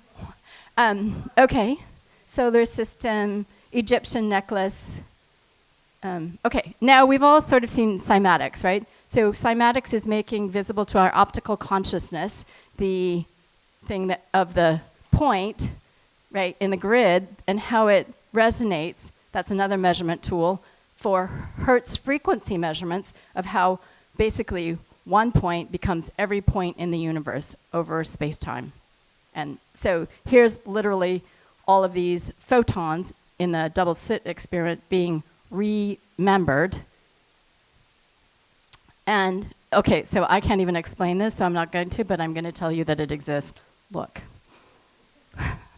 Hidden variables hiding in plain sight. Like me, you know, her. Mom, remember mom? Okay, Gaia. Okay, so like how you all got here, hiding in plain sight. So I'm arguing that there's a point, and I'm sorry I can't remember who did this amazing set of drawings. Maybe it was Nassim. But there's a circle, you see, and it becomes this flower of life, which you're probably familiar with. But what's amazing about this is it's actually dynamical. So I'm going to just demonstrate with my hands. So instead of it being 1, 1, it goes like this, splits, Vesica Pisces, and then it goes instantly. So it goes from 1 to 4. It goes from 1 to 4. It's not linear, right? Okay. Sorry, I lost my train of thought. All right. Anyway, so the alchemist, like our friend Marguerite, knew about it, and now we're only catching up with the alchemy that Noam Chomsky told us to pay attention to. So this is a suggestion that maybe if we reverse engineer back to the point to spline, which is the Pringle hyperbolic parabola, which makes up the toroid, but there's dots in it, and there's splines in it, and this is energy. This is sonoluminescence, which is sound and light collapsing, that there's energy. This is Stephen Phillips, that the platonic solids are actually energy, literally. That nodding is literally energy, right? And then this is actually water. So they've documented how water forms a treefold knot, which is if anybody's Celtic or has ever done any knotting. Oh, sorry, do you want me to go back? Okay. All right, I'm going to just finish. So this, now how do we apply this? Because this is just like wah-wah. But the important part of the Hertz resonant frequency vibration is that there's a 0 to 1,000. And if you go to Sanjay's booth, which I think we had to dismantle, I'm sorry, but I hope you made it, 1,000 is joy, enlightenment, and you can vibe there. So if you listen to Hertz frequencies, you will literally sustain your body into a state of joy. Now, if you stay in shame and grief, and we're all imprisoned, Brene Brown is writing 30 million people are stuck in shame, right? Why? When you can disco party every day. And so I'm going to take us through a breathing, playing, naturing meets us where we are. Nature is the most complex. She will always get you back to, right? If and when, because we are nature.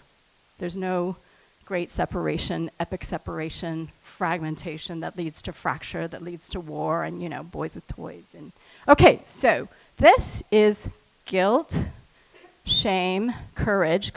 So if you've ever seen anyone enraged, like rage is the root word of core, heart rage. If you've ever been heart rage because you've been disappointed or brokenhearted or just broken, that is essential to get out of a state of victimhood to willfulness, to having something come through us, to getting to this blissed out I am deity consciousness. Each and every one of us has that capacity. It's a natural, innate, vibrational frequency that nature is and always has been.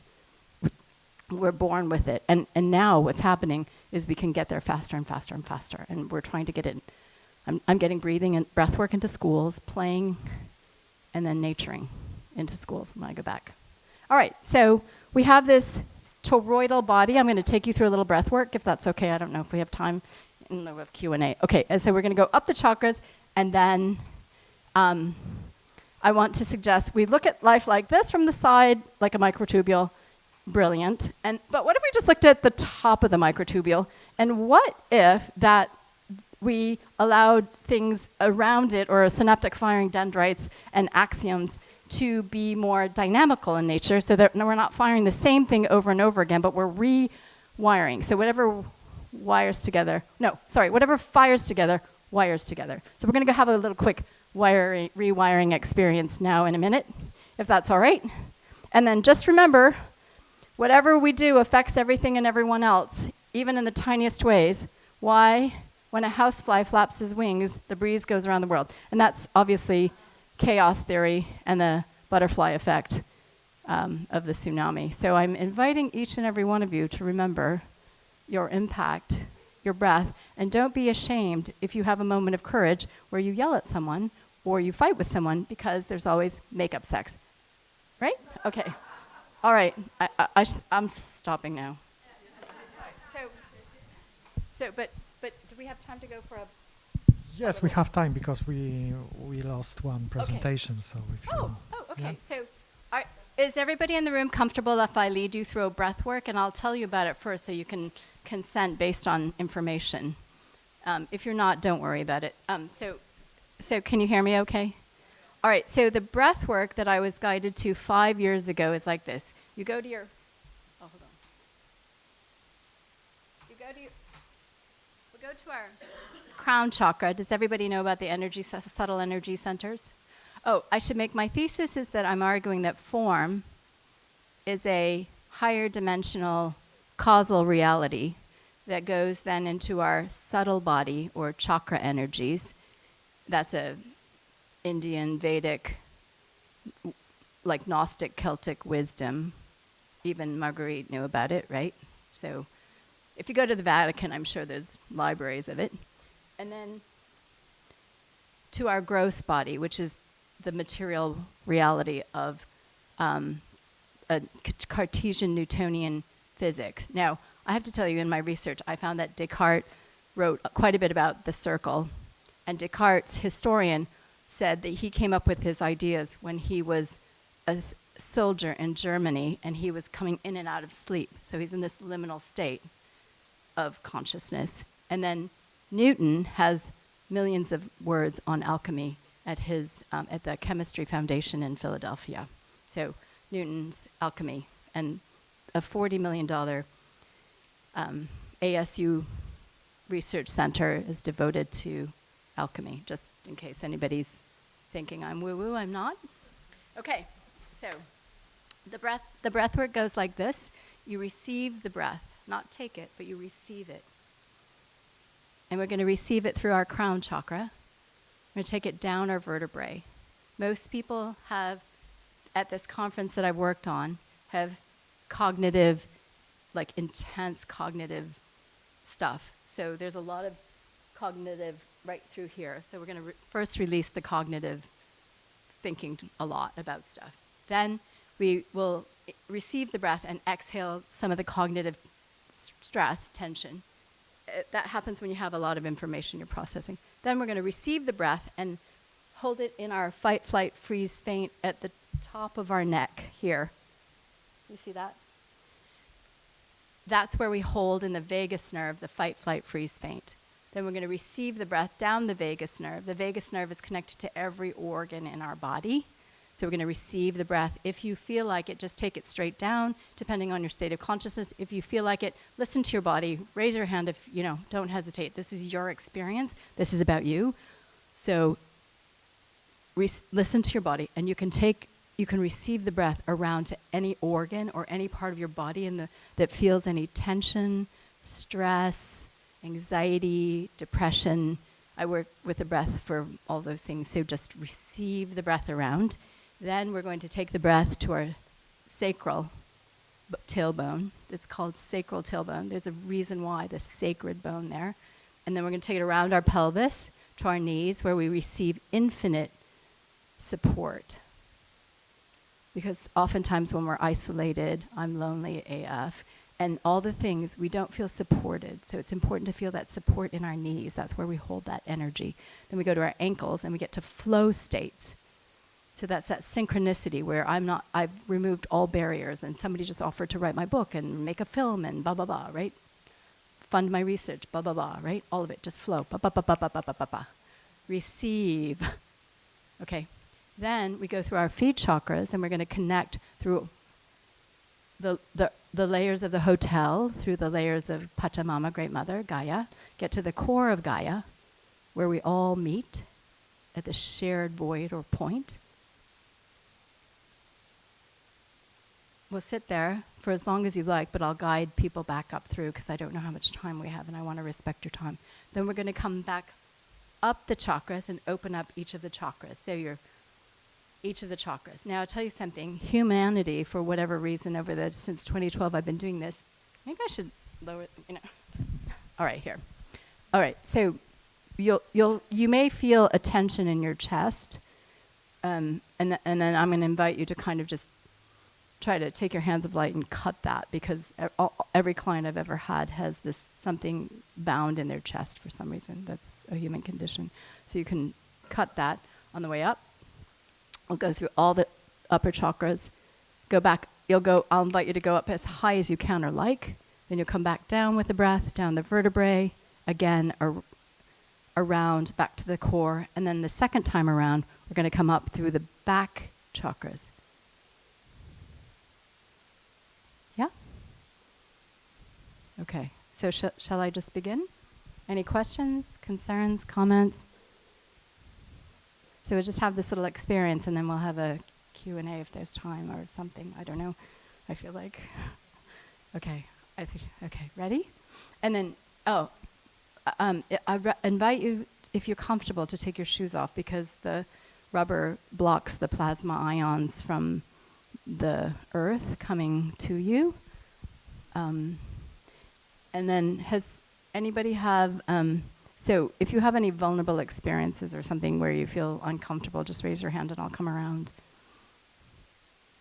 But you can essentially go from wherever you are in your Hertz frequency to 1,000 and then actually go up to 2,000 Hertz if you are comfortable. Just go where you're comfortable, okay? And then if you can put your feet on the ground, but don't, if you don't want to, you don't have to, just be comfortable. So we want to take an expanded breath to our belly first. And then an expanded breath to our diaphragm or lungs. And it's best not to cross your hands or arms if possible. You can gently lay your hands on your lap. Try to lay your hands on your lap. And then receive the breath from your crown chakra, 3 feet above your head.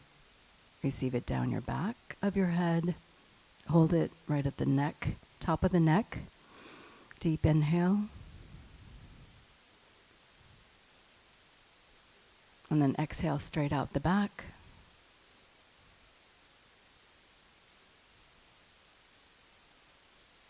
And then receive the breath again. We'll take it down the C part of your vertebrae. There's 7 vertebrae there. And exhale anything out the back. Receive the breath from 3 feet above your head. Exhale it out the back. And then receive the breath again, and we're going to go to the T vertebrae. Vertebrae by vertebrae, and remember the one that's right behind your solar plexus. You want to exhale that one the most. And if you feel comfortable, cut the cords with your hands of light. Good. Beautiful. Exhale a little bit more deeply if you can, out that behind your chest. Oh, forgot to tell you. Inhale through your nose, tongue to the roof of your mouth. If it's comfortable, try to get an inner gaze between your ears and back of your eyes to your pineal gland. Receive the breath down the vertebrae to your lumbar L section, right in the curvature of your back. A lot of times there, and then down to the S. You'll have some scarcity. So you want to exhale any scarcity, and you want to receive, accept, allow abundance. And then when you're ready, receive the breath around the pelvis to the knees. We're receiving infinite support, universal support, whatever your support. And there, any unmet needs you have, you can address. And just know that you'll be in abundance of those unmet needs. You can receive the breath to your ankles, through the silver and gold threads in your feet chakra, through all the layers of Pachamama Gaia to the center of Great Mother, whose own resonance, frequency, vibration is raising on today's thunder full moon.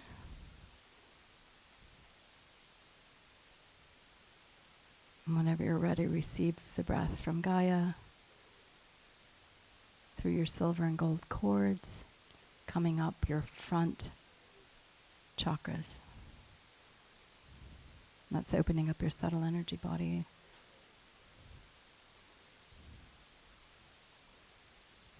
Red at the root, orange, which is connected to creativity, which should be really big for arts.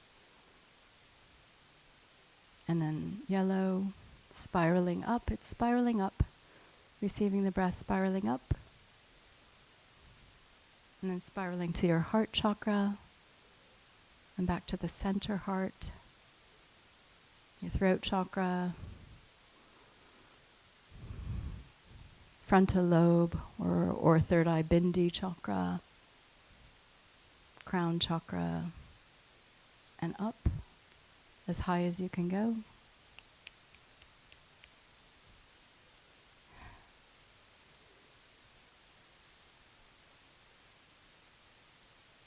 And then whenever you're ready, just receive the breath again from as high as you went. And if you want to keep going, go, because you know how to do this. Receive the breath down the back chakra. Back vertebrae.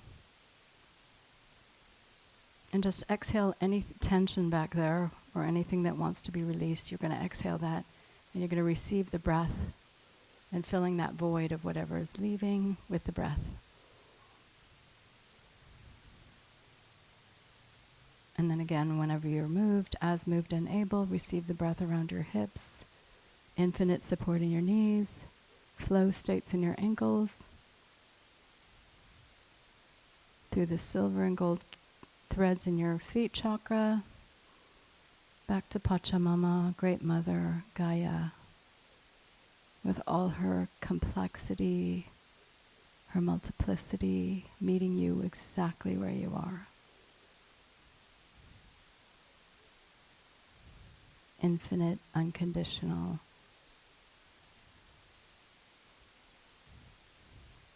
And then whenever you're ready, receive Gaia's breath up again, silver and gold cords, through the feet chakra, and up to the back chakras, where you're spinning those subtle energy centers open.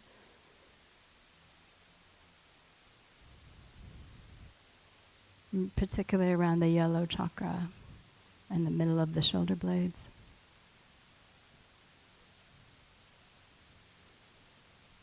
And then again up through the crown as high as you'd like to go.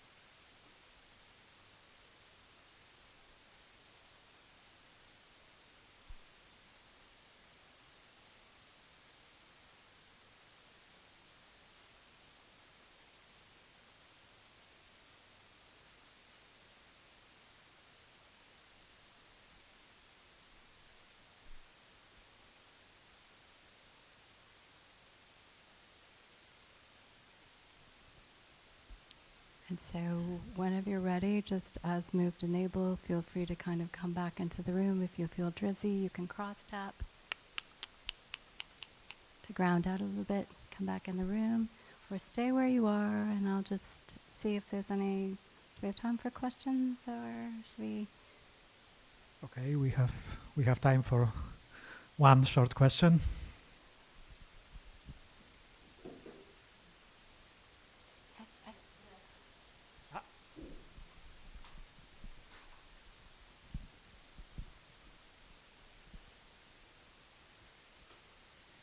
I think that anyone who has had a mystical or ethereal experience will know that one of the well-known aspects is the merging of the subject and the object, and the coming together of concepts like time and eternity.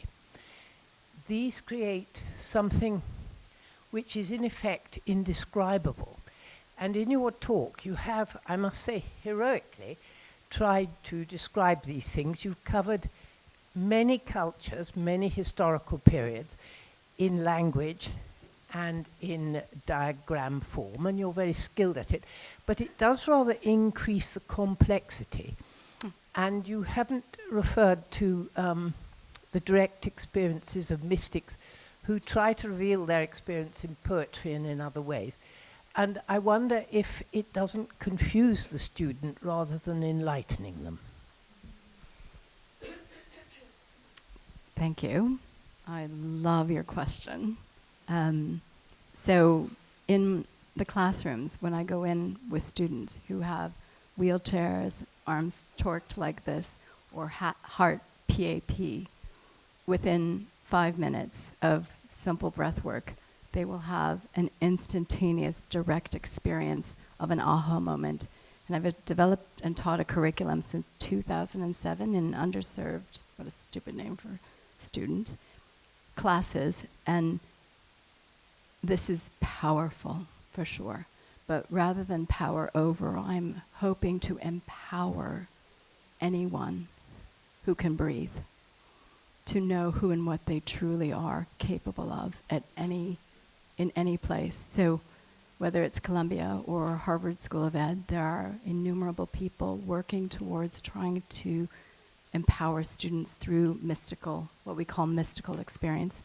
I refrain, even though my master's in religious studies and I'm quite versed in it, Henry James, varieties of religious experience, multiverse and a pluralistic universe, and we could go on. But the loaded nature of the mystical experience at this time doesn't foster an optimal output, particularly when working in public schools in a red state.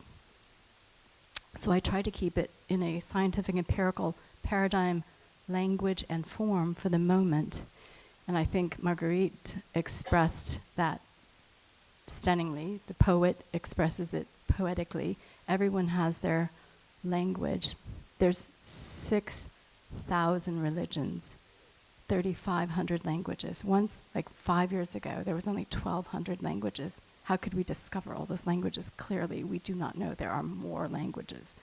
However, when the student in the wheelchair relaxes their arm, and they feel hope, and they feel empowered through a 5-minute breathing, which is clean, it's free, and it's abundant. I don't care whether it's a mystical experience or it's a shit on the toilet, which happens. I think the varieties of religious experience is the religio, which means to return, which is the chirality of Penrose's spin theory, in my humble opinion. And what I find profound is that a kindergartner will apprehend this and will educate it out of them. So the question is, how do we hold back the stupid we call education, healthcare, finance, wealth care, so that that student that's born the rainbow, indigo, crystal child can authenticate and self-organize and playgrounding and recreating centers with healthcare as wholeness as wellness and wholeness as agency is a dream. And people here talking about world peace aren't here by accident, because Satya Yuga is hoping to happen world peace. Marilyn King is working on world peace. She's an Olympiad who is trying to say from Paris COP30 to LA Olympics 2028, how can we foster world peace? And there are millions of people doing this now. And I want to give the students that new social imaginary and that dream weaving, because I don't want to stop the student from a failure of our fucking imagination, which John Lennon died for, even though Yoko wrote the book. So let's imagine. Okay. Anyone? Thank you. And now we have to move to the last speaker, our last speaker, Shuren Shrestha. And his talk is devoted to resonating bows, resonating in a modern world, Himalayan singing bows and vibrational healing, manual bis, interactivo diluvio teatro delle ombre.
Hello, hello. Yeah, there we go. There we go. Well, thank you very much, and good evening. Well, our topic today is Himalayan singing bowl, resonating in a modern world, Himalayan singing bowl, and vibrational therapy. Growing up in a mountain village in Nepal, having no doctor, clinic, or hospital, I grew up with alternative medicine as a way of life. My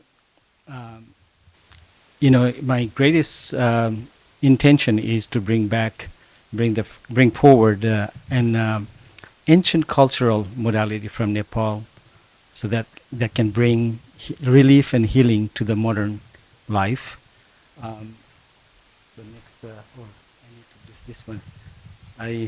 Is this the one? Yeah. So I think I need a help here a little bit. This thing is not coming along. Oh, yeah. Oh, picture. Yeah. Okay. There we go. Okay. Good. Good. So I like to begin with the poem quote by Rumi. You are not a drop in the ocean. You are the ocean in a drop. After reading his words, my heart often feels roomy and spacious. We often don't realize how much we're connected to each other and all of the universe. But when we realize how much we're one with the universe, we must, experience this.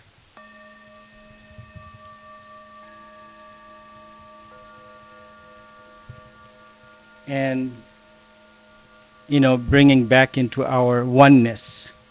Just take a deep, long breath. Inhale long. And bring your mind into stillness. And again, take a deep, long breath. And bring your mind into sunyata, meaning emptiness. And then one more time, take a deep, long breath. And just chant Om. Go ahead and chant Om.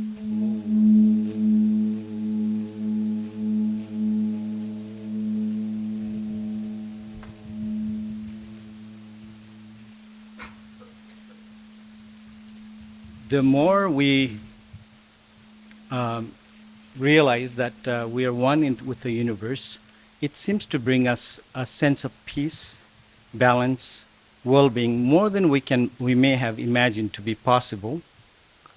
The more we notice and then tune and align with the nature around and within us, the more we notice a potential sense of peaceful alignment within ourselves. So what I'm going to cover this evening is three topics. First, Nepalese hand hammer singing bowls comes from deep cultural root that's been passed down from generation to generation. Second, there's a little bit here. This is not completely coming. How can I make it a little bit smaller on this side?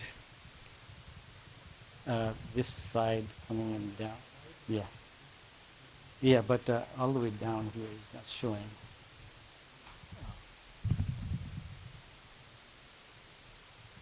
So sorry.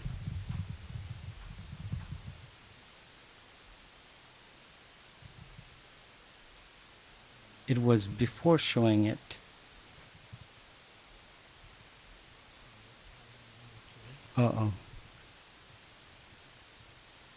No. They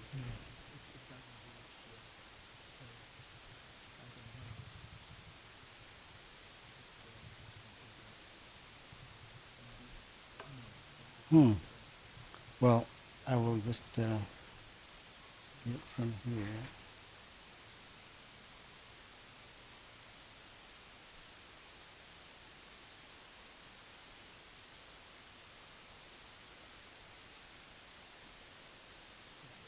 Okay, I was, no worry.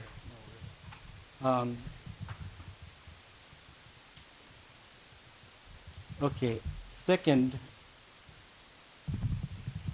okay, I will just, because I had prepared this to, in the side writing, it's not showing it. So I have to, I guess, read from here also. Let's see. Well, I like to show a video that from my tribe makes a traditional bowls with the power of intention. And finally, I like to share with you basic contemporary theories, how singing bowls work. And then I have a lot of experience, and I'd like to share some of these stories with you this evening. So let me take you now into the cultural roots and origin of Himalayan singing bowls. The origin of Himalayan singing bowls has the root in the Nepalese culture. Singing bowls comes from a sound, ritual, and tradition come together. And sound, images, and daily life of Himalaya, they bring into their spirit. And then languages and tribe, we have 123 languages in Nepal. And one of the tribe is what my tribe makes a singing bowl. That's what I'm going to share with you. And it's Nepal is 1/4 size of Texas. Has 123 languages, but again, every single household in Nepal that begins their daily prayer with a sound. Some of them use the bell, some of them use a shaman drum, like some of the Brahman uses the conch. And then the singing bowl is practiced in some of the meditation practitioners and healers. That's what it's practiced into. This is my village, and east of this village and west of this village is about a couple of hours, called Chenpur and Bhojpur. This is where the bowls are made. And let's see here. Again, what I was meant to say here is completely going out. So intention is an immeasurable force of cosmos, which is Carlos Castaneda had mentioned that this is what he mentioned. In the universe, there is an immeasurable, indescribable force, which shaman called intent. And absolutely everything that exists in the entire cosmos is attached to intent by a connecting link. And then, and intention is also guiding every step of bowl creation as well. Singing bowls are created in metalworking shops, but again, traditionally with the tribals, Nepali, like the Newari tribe, that's where I am from. In traditional method, in the beginning, softened superheated metal is put it in like in a fire, and then they beat it. But again, with the intention, if you see, the priest is holding a towel, underneath is a prayer mala beads. And the prayer mala beads, they're praying to intently making and infusing positive vibration. So Himalayan bowls made in 3 stages. Before making the bowl, setting intention, first they pray reverence to the tool, and they make a mandala. Mandala is a beautiful, colorful flower.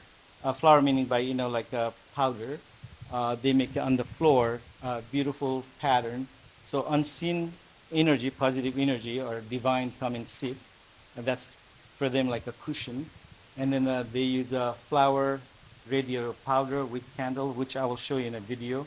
And Sinamu is like a base for the powder to put for the divine. And Neyaka is a mirror. It's a metal mirror, which you will see in a video. And then a towel with the covering with the mala beads. And during making the bowl, the priest chant with the intention. After making the bowl is dipped in a, what do you call, salt, yeah, Himalayan salt water. And then they do prayers, and then soaking outside in the yard for like a full moon energy vibration. So this is a video. Let's see, hope video will work. Yeah, this is the video, and this is the tool that they pray reverence, and this is also the where the fire held in. And this is the one that I was talking about, cushion. It's a divine unseen force coming into this cushion, and they prepare with the like flour, powder, and this is the mirror and the face. It's a metal mirror for the unseen divine to come and see. And as a preparation, they each priest has to put in a drawing in front of them, which is the divine cushion called mandala. But again, it's our tribal way of playing it. And there's a ritual, a lot of ritual because they are making the wick candles there. And same time, with this process, it's about 3 hours taken before heating and then pounding the bowl. So as you can see, it's all power of intention. And then while they're doing it, starting with the prayer, they hide the mala beads because of the sacredness of the making. This is the plain metal before putting into fire. So, and this is the sun energy, so making sure there is no accidental with the fire. The sun is also the prey, sun. So once they put the bowl into fire, it softens, they bring it to and the grounding softens the bowl, and then repeating this process. As you can see, as they repeat, keep going on until it's really softens. They what do you call make a nicer shape. Nicer shape.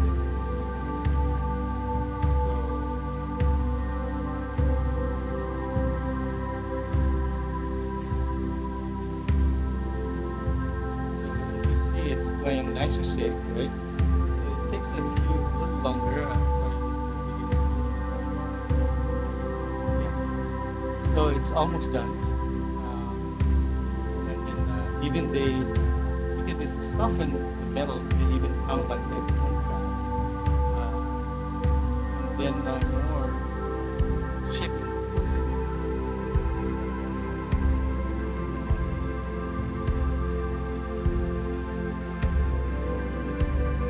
And then with the same fire, but again, it's more rich. At the end, more final work, shaping. It's quite a bit time for making it.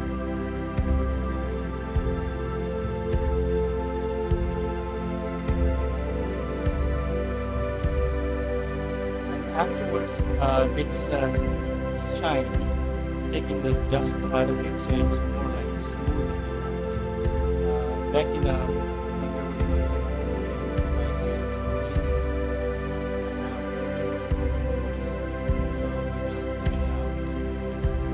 That's my voice.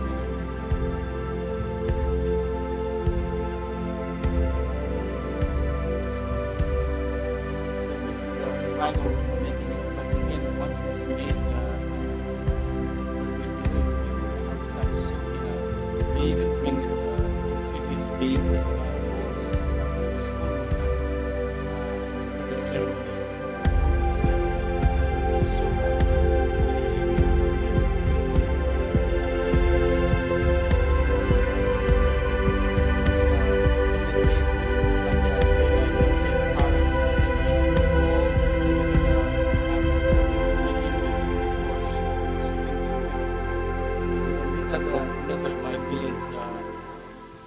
Another place we just went there and did a little bit of interview with my Western friends when I came in 2017.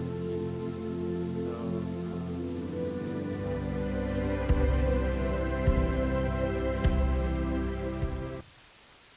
So what is sound and vibration healing?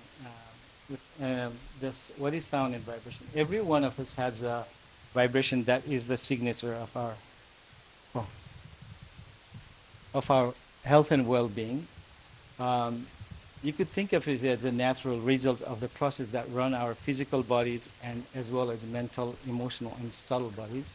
Similar like a musical instrument that can fall out tune through use, our body also can fall out of vibration and potentially develop illness. Stress and negativity creates blockages of a healthy flow of energy, showing up in an energy field around our body, disturbance at first and later illness. And sound and vibration can be used to retune us into good health. And one of the good modality that I learned from my culture is using a Himalayan singing bowl. And a lot of people call it Tibetan singing bowl.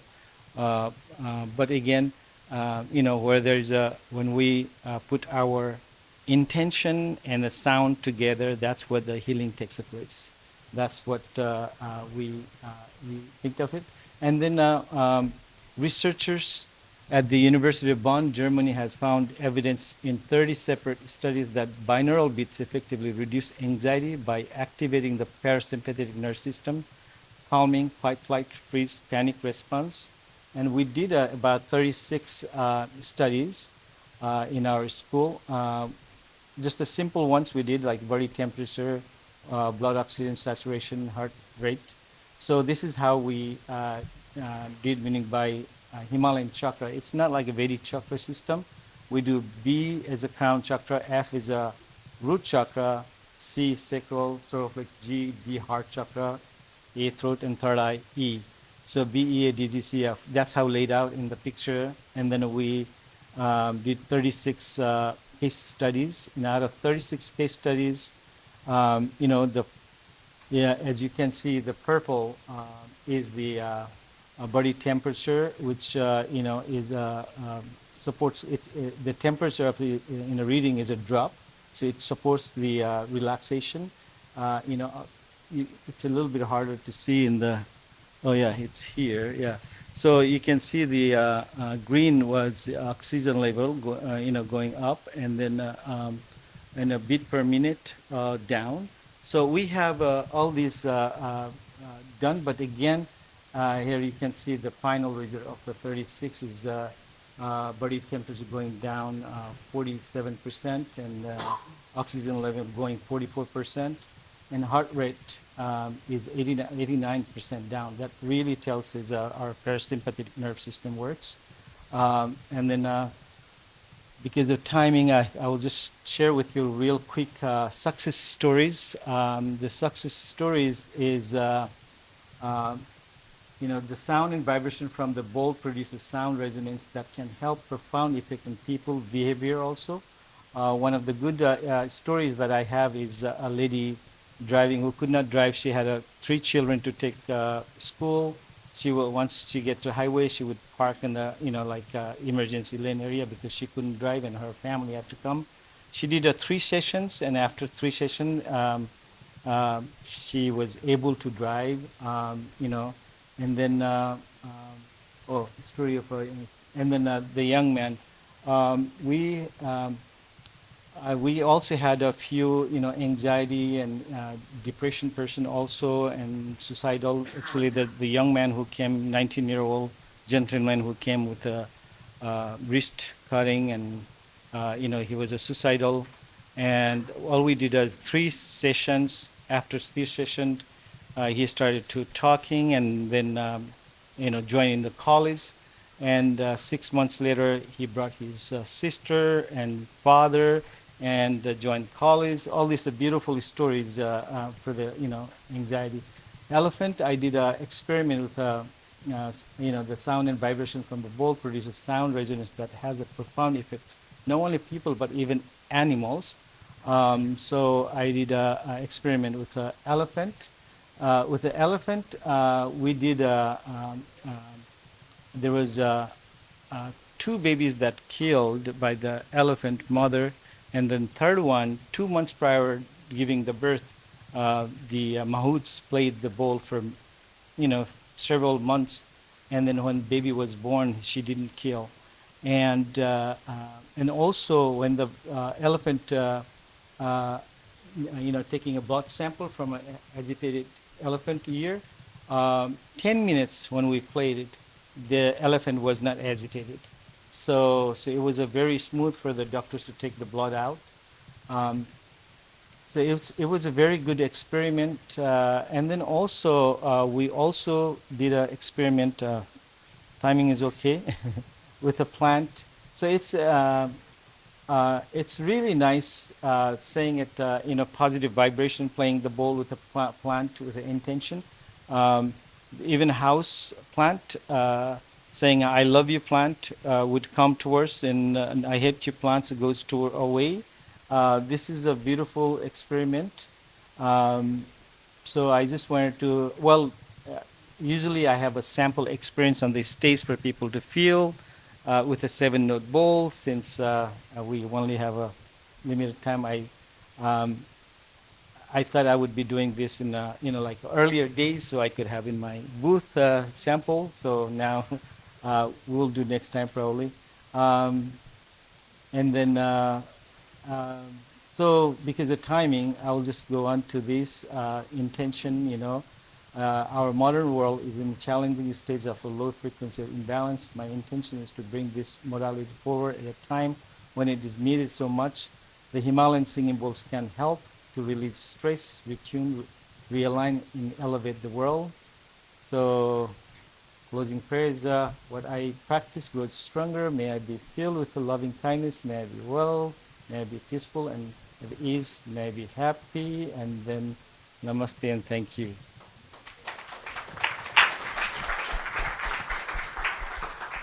Thank you very much. We should finish now, but because this is the last presentation, I think that we have time for questions. So who wants to ask first? Yeah, thank you very much. I just want to ask if it's possible that you play more again. Oh.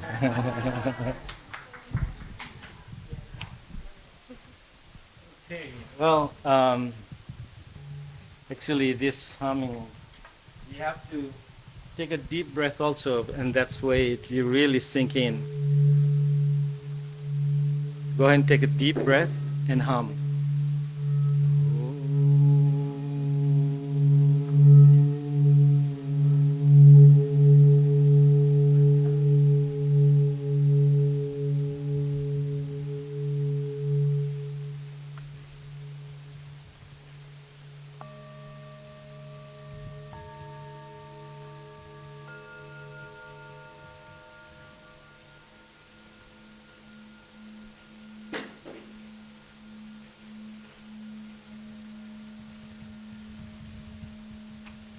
My morning meditation, I had the 7 bowls, and it was a very harmonic with the B, F, D, G, C, A, E playing, very harmonic.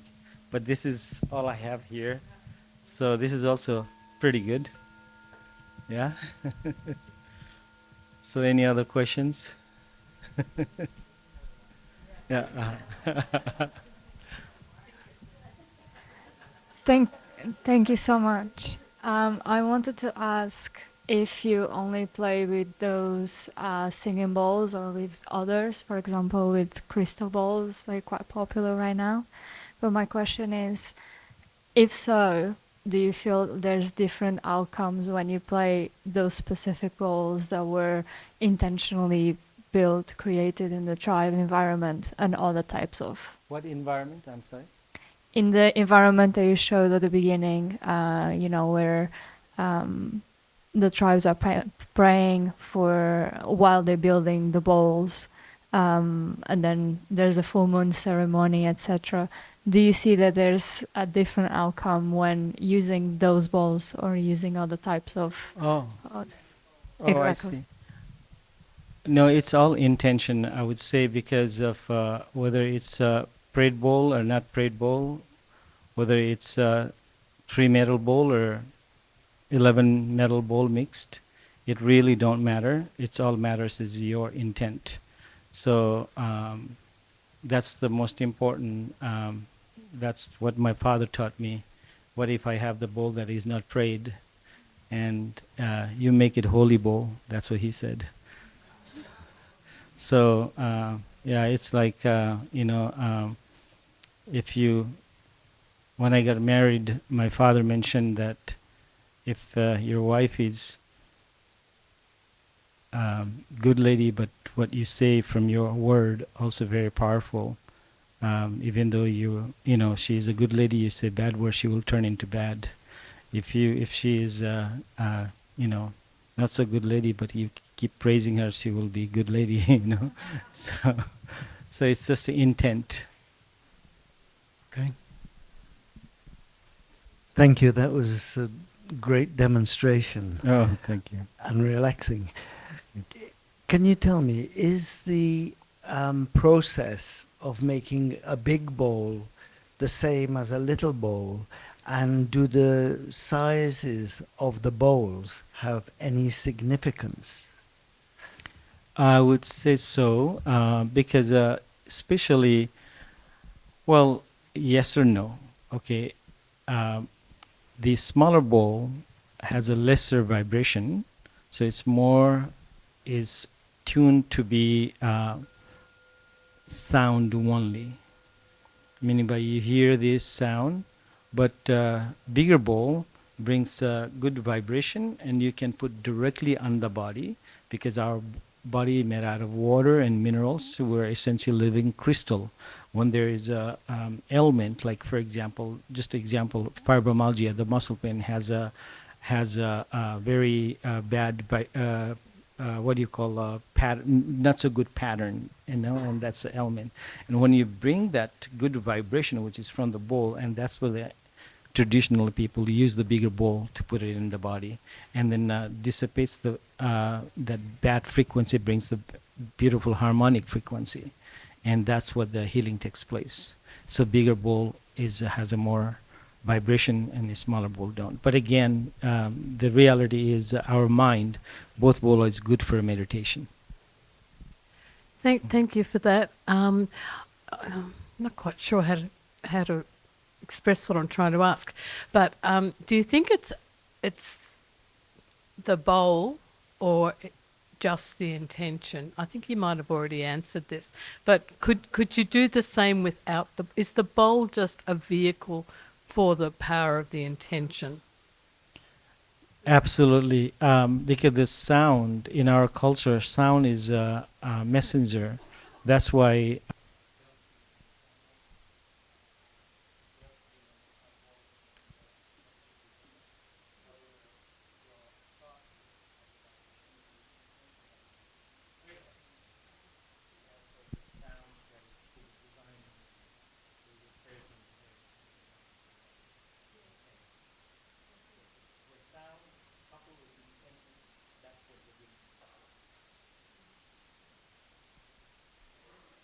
I don't see hands, so it means that this is the end of this session. Thank you very much, all presenters and the audience.